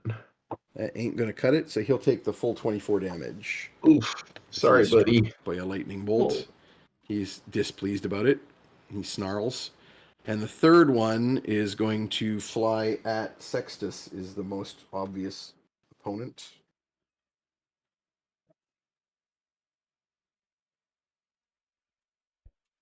Did we skip? I think we skipped Tromlin's turn this time. So Yeah. I think so. we did. We'll do that next year. Okay. So Sextus fails his deck save. He's going to take the full 24 damage and be at 48. 48 out of his. Yeah, he is. No, he's not quite bloodied. He's still doing okay. Tromlin, we skipped over you, so let's do it now. How low is Ugna right now? It's not looking good. She's It's definitely looking pretty, bloodied. Pretty messed up. She's lying there All right, covered in I'm- weird black ooze. Casting Cure Wounds at 3rd level. Cool. So you're going to go over there. I will Misty Step over there if I have to. Yeah, you probably will just to get the full movement needed. You've got 60 movement with the flying, but you were staying at 120 Yeah. for your bolt. So yeah, with a Misty Step bonus action, you can fly over and then bamf right up to Ugna, slap a hand in the goo, and Makes do it, a cure wounds. How many hit points does Ugna get back? Let's see, 68, isn't it? What level are you casting it at? At third. I do believe that adds it's 1d8 plus your wisdom bonus. No, it's 2d8. But It's sorry, no, I'm just 2d8. saying base is 1d8, and then every level No, base is sacrifices another. 2d8. So it's going to be 3. It's going to be 3d8. Oh, base is 2d8? I'm looking at it right now. A creature you touch gains a hit points equal 2d8 plus your spellcasting modifier. Nice. Higher level increases by 2d8 for each level slot. I'm only seeing 1. I don't know where you're looking. I'm looking at D&D Beyond. Have they changed it, maybe? Maybe. I'm looking at Roll20, but I wonder if that's something that they've added in the new edition or not new edition. It's not a new edition. I mean, I can screen cap it for you, but I mean, just which No, one do you want to go with? I believe you. I'm just curious. It makes me wonder if they have in fact changed it, which would be Maybe. interesting. Oh, which one do you want to go with? How about that? I mean, let's go with the one I've got in front of me for now, just because I haven't looked that's at fine. a lot of the. Yeah, it That looks like it's in the new core rules has updated it. They've increased it. Yeah, you know what? I don't mind doing that. The 68? That's a huge change, eh? Like they've doubled the amount of healing Cure Wounds does. 36 points back? Oh wait, hold on. Plus Nice. my modifier? Plus your +4, yeah. So 40. Yeah. 40 points back. Nice. Nice. Nice Whew. indeed. I am not bloodied anymore. Good. Nice. Okay, and now we're down to Fetid. All right. It is time for more arrows. Mm-hmm. Arrow number 1 will hit. So for the rest of this fight, it's just the 3d6, right? Correct. Yes. All right. Or wait a minute. No, I think you can do. I'm double checking. I think you can do that other one once per round. Oh, okay. Gathered Storm. Yeah, once per turn, add D6 to attack damage. Cool. 10 plus 17 plus 5, 22 damage on the first arrow. Nice. The second arrow will also hit. 8, 14, 5, another 19 damage there. You guys have done 320 damage so far. Oh my god. It is bloodied. It is now finally bloodied. Good. But it's still a kicking. Okay, and Copernicus. So, Copernicus, you have come down and gotten your servants to pull out your books of rune magic that you got from the that were stolen from the dwarf library, and Lucretia's help, and you are now going to attempt to find what you need. Yep. Well, Lucretia is going to aid you not by giving you advantage on your roll. She's going to aid you by casting a divination. Okay. For you to find the right page to look at. She's going to do a Okay. divination as she opens the book to attempt to have it open to the most relevant part of the book. So that is a spell cast, so she's going to cast that spell. Okay. I'm just going to double check if I have to make a roll of any kind.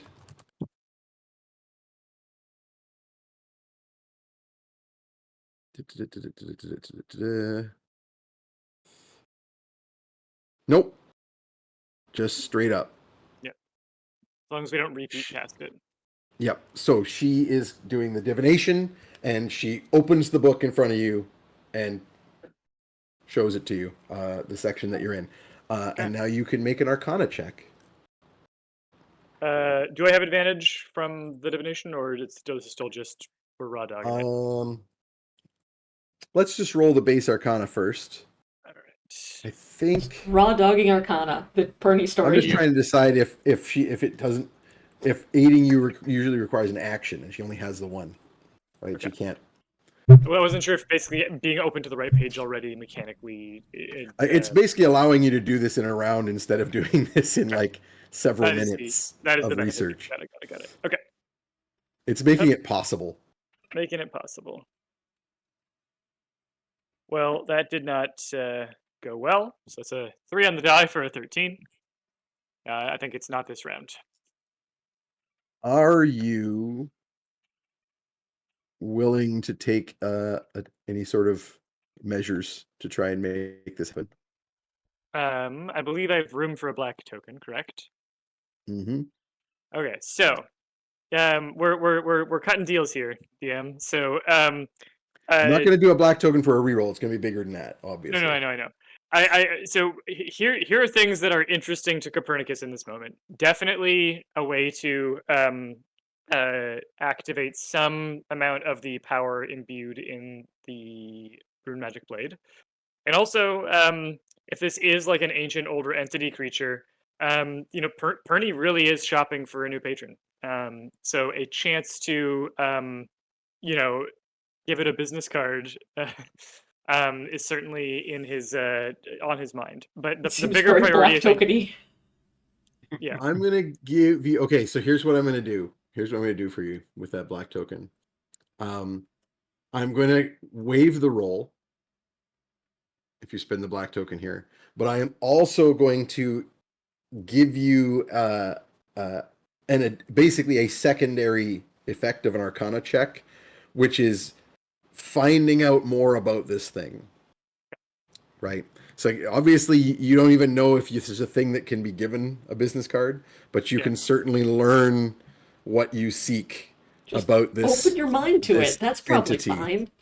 Yeah. That's great. Are you doing it? Okay. Yeah, we're doing it. And I'm putting that token on. Bam.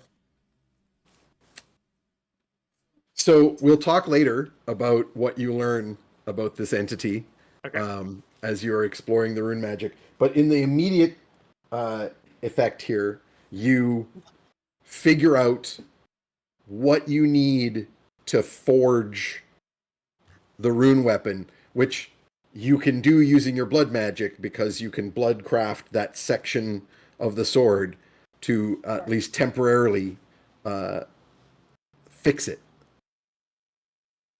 You think you can do that, but you need to get your hands on it and to use your blood magic.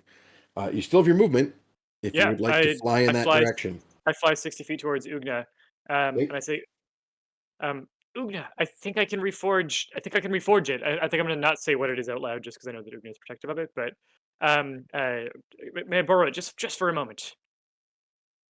Ugna looks up at Tromlin, who has the other piece in his pouch or backpack.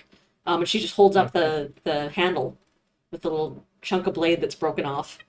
Trom, you still got yours? Yep.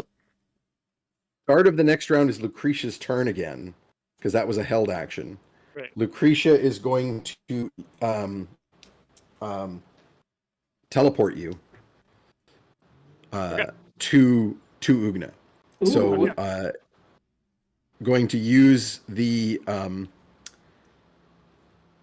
vortex warp spell. Ooh. And send you over there so that you don't need the rest of your movement. Whoop. Just bam, you're there next to them. Okay. And that is Lucretia's turn. Morgan, you're up. All right. So you heard that through the Pernie net, whatever it means to you, I don't know. But you can see now Copernicus and Tromlin and Ugna are all lying on the pier right underneath where the creature has been crawling over the wall.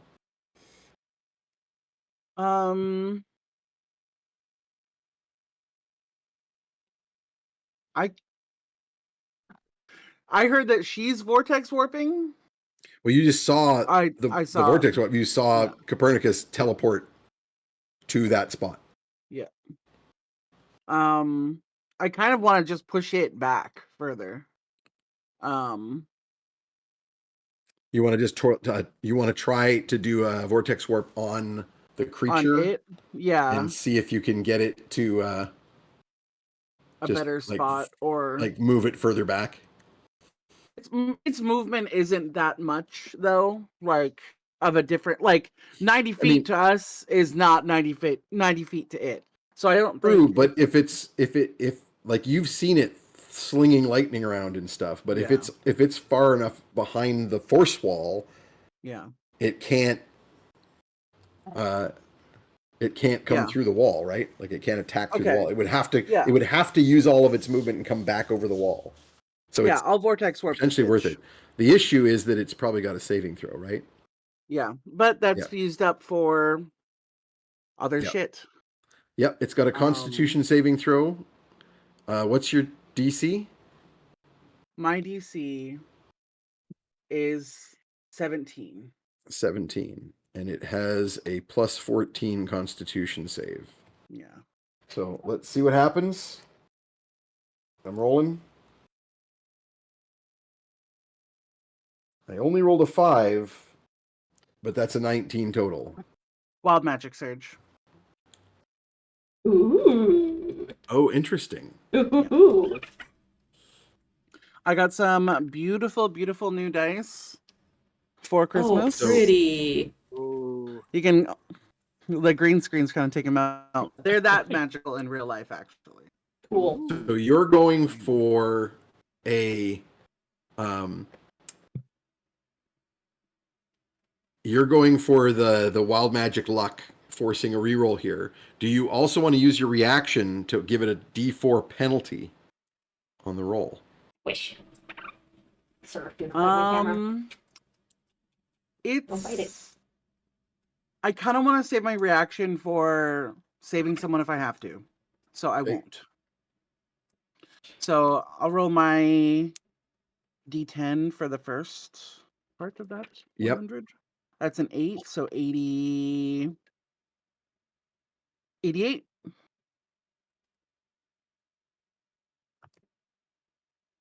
Oh, the other one. Yep. 71. Okay, 88. I don't think you're going to want. 88 toxic pustules grow out of your body and explode. Not Everything within a 5 chance. feet of you takes acid damage, and you have a Absolutely not. disadvantage on all charisma checks for the next 1d6 days. Never. No. Okay, Oh the alternative then. You no longer require food. Require. Yeah. Okay. You no longer need to eat and drink beyond the equivalent of a cup of tea a day. Interesting. Forever? Oh, until the Yeah. wild magic surge. That's fine. Yeah. If you roll this outcome again, you revert. But otherwise, so not only until the next wild magic surge, but until you roll a wild magic surge that That is rolls this one. specific number again. I mean, eating only for fun sounds fantastic, actually. We've just been suffering. And I could have been fine. This is, you know what this is? This is Creator. Okay. This is my aunties looking out for me. Are you sure you don't want to spend the reaction Ooh. Ooh. Ooh. for the D4 penalty? Spend it, baby. I Make it- guess I'll make it spend hurt. it. Roll a D4. Where's my D4? I put This it might make or break it. This is going to determine whether he fails or not. 3. He fails. Pretty good. So, Nice. you vortex warp this giant. So lying on the Oh my on the God. dock, Yeah. is Ugna, covered in black slime, and Tromlin and Copernicus. By the way, Copernicus, now that you've been teleported at that spot, you notice that the black slime, the digestive juices that came out of this thing with Ugna, are in fact crawling off of Ugna's body. Oh. Like they have some Actually- agency of their own. I can spell a slot. Or spend a spell slot to make it go 30 feet farther per question mark. Third or higher. Yeah, you can I go can up to increase it 4. 30 feet. Yeah, do you want to put an extra 60 feet, do a level 4 spell slot and put it 60 feet further away? Then it's got to use like all of its actions to get up to the I wall. think I will, yeah. Yep. Okay. Because So you otherwise teleport it's it probably more. well back. Yeah. And it's got to swim. Its turn is next, so it's got to do a dash action Ooh, nice. to Yeah, get Morgan's- back up to the wall. You bought us a Morgan's round of no casting of damage. that. Morgan's casting of that is taking a chocolate, popping it in her mouth, and then just loogiing it across the battlefield. And Amazing. it like moved into like a little chaos orb, and then hucked itself that same distance. Like a chocolate Yep. Pokeball. Yeah. Now, this makes it very angry, and so once it has done its action and it becomes Tromlin's turn, it's going to use a legendary, but we'll wait for Tromlin. So the Kraken. I move away, by the way. I move the fuck into hiding spots. Yep. The Cthulhuoid Kraken thing does a dash act, comes like surging with its tentacles back to this wall and starts scrambling back over it like furious. But that's its action. Tromlin, you're up. How's Ugna doing right now? Much better, no longer bloodied. But Ugna also has pulled out the My rune half sword of the and is sword. asking you for the other half.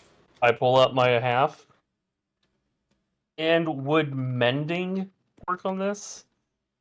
There's a piece missing in between, so it can't be mended together. But Copernicus just said something about fixing it over the Pernie net. And he is now right there. He's just been teleported next to you. Okay, well, I pull mine out as my free action, and I'm gonna guiding bolt this motherfucker again at third Nice. level. As it's starting to come back after all its movement. Go for it. Make your attack roll. Yep. Because fuck him. We're going to take Just a for my break here child shortly, roll. but I figured we might as well wrap this little bit. These birds are so sleepy. I just heard my kid yell for me not to swear. It's Dirty playing 20. D&D, dang it. Dirty 20 will 20. hit. Yay! So this is at third level, so that's going to be 8d6 Correct. Ooh. of 8d6 radiant damage, which it does not have resistance to. that is 32 points. Okay, still kicking. I figured as much. Yeah, we did like Sextus 200 is damage next. before it was bloodied. Sextus is next. He did well over 200 damage before it was bloodied. He is going to. He can't do harm again. He's got 1 5th level slot left. I think he's going to use it to cast another juiced up guiding bolt. Oh no! Wait, I was going to get you to roll it. That's right, Copernicus or Peter. Yep.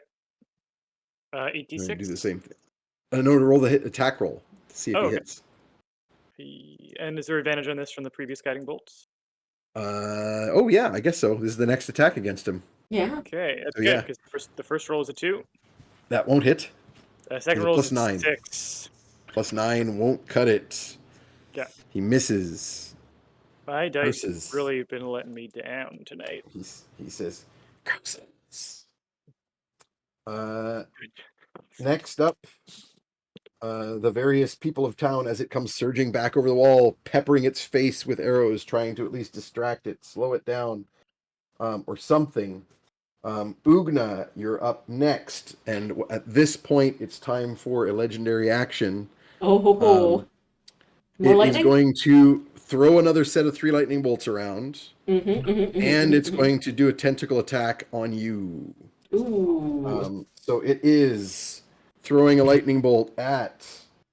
So this is the saving throw. So I need a DC 23 saving throw from each of Ugna, Copernicus, and Still Dex? Tromlin. Yep. Dex save. I have advantage. I gotta roll really high to avoid this thing. Cracking open I the metal dice. Do not. That was 2 11s. Okay. We're It's switching only dice here. 14.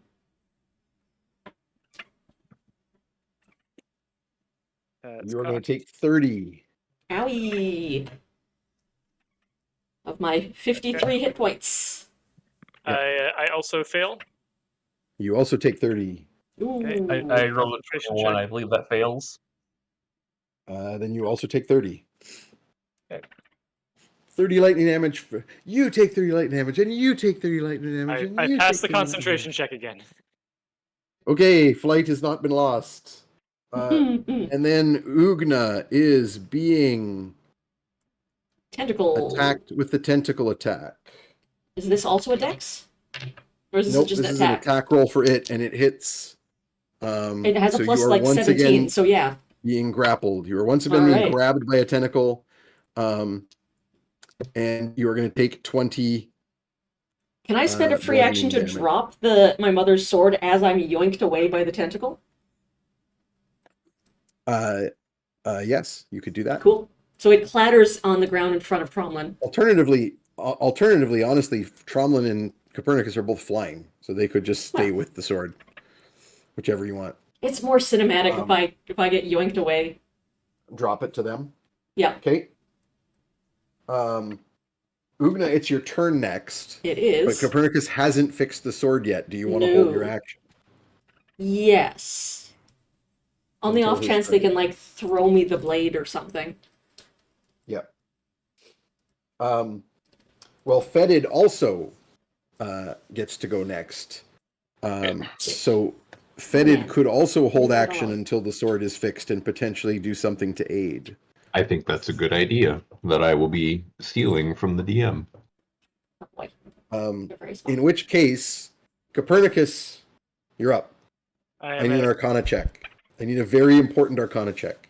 Mm-hmm. and just for the record, I am at 1 hit point.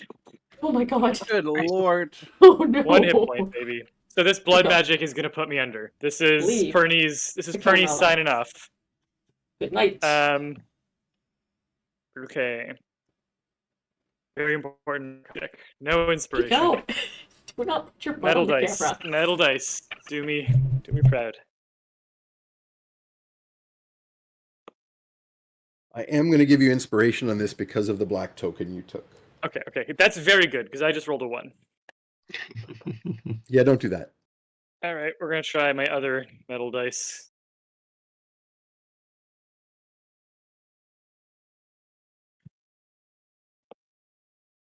Okay, all right. Better? 21. Oh. Better, definitely better. 21. 21. I would like you to make that history check just to goose it, just to see where Okay. you land. Because that's part of what this whole process has been. It's research-based The situation. history is a Wow. dirty 20, so that gets me to Plus 3, 24. Yeah. Excellent. So, you using this like just half-assed gathered the divination opened the book to the right page. You saw part of a forging ritual for rune magic, and you're like, sure, I can chant that stuff while I use a bloodcraft and see what happens. And you hold with Ugna holding the hilt shard, or has dropped it, so you're holding the hilt shard, and Tromlin holding the other end of the blade. You hold them at the perfect distance apart, and you bloodcraft from memory the runes that you saw on the missing piece to create the piece in between, and forge it all together. Tromlin can even use his mending to like ensure that it holds the 3 pieces hold together, at least temporarily, as you collapse. And Fetid, who has not used an action, can get his mage hand swarm of bugs in there. Hell yeah. Take that sword up into Ugna's hand, where Ugna has a Fetidex. waiting held action. Yeah. Also, Ugna, you begin to fall towards it, so make it extra cinematic because no one can fly anymore. Ugna, Oh, cool. Ugna Yeah. is I'm grappled. Yeah. So as Fetid does that and uses the mage hand, he and Ollie fall out of the sky. Now you would have had to swoop down pretty close to use your mage hand, which is a 30-foot range. So you crash land basically, and take a little bit of damage. I'll do like 2d6. Take a little yike.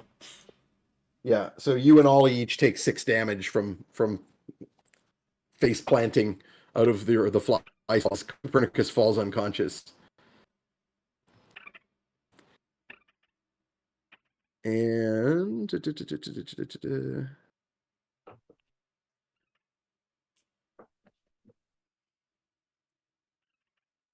yeah. I was just double checking that the items you craft out of blood aren't concentration based. They are not. Okay, Ugna. Okay. Sword flies up to me. It looks like my mom's sword recrafted, except the middle part's except that red. part of it is made of blood. Is part That's of it cool. So it's the black. Remember, it's made of black steel, which is that right. which is technically stone, but is like jet black, iron hard. Except in the middle, it's crafted of this like dark ruby red substance that all of the things that Copernicus blood crafts are. And the runes now are continuous.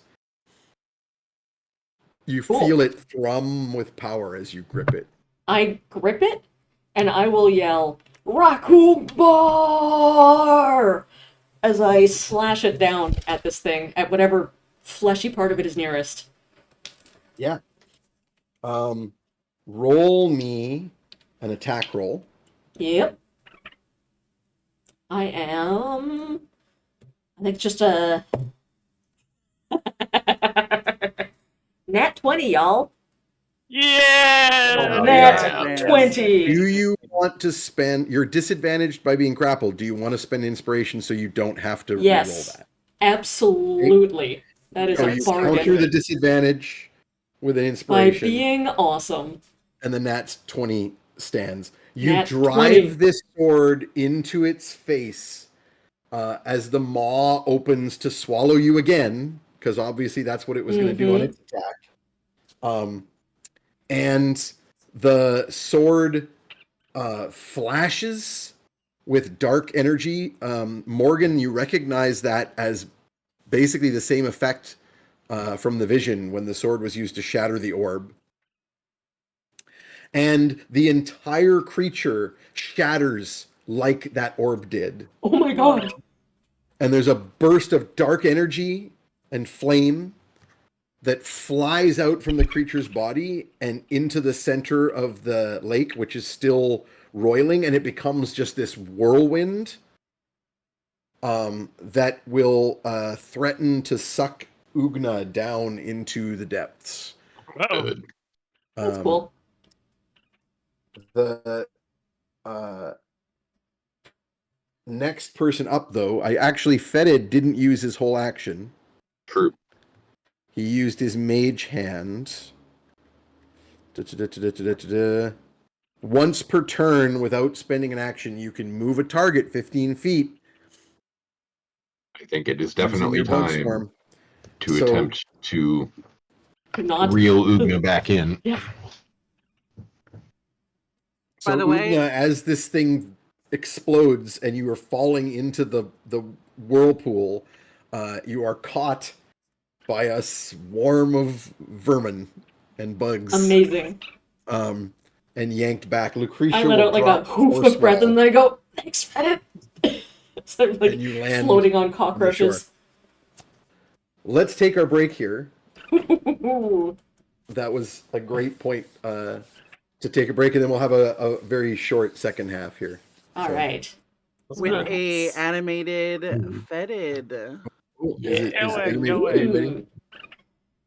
Where'd you We will post see it? you all.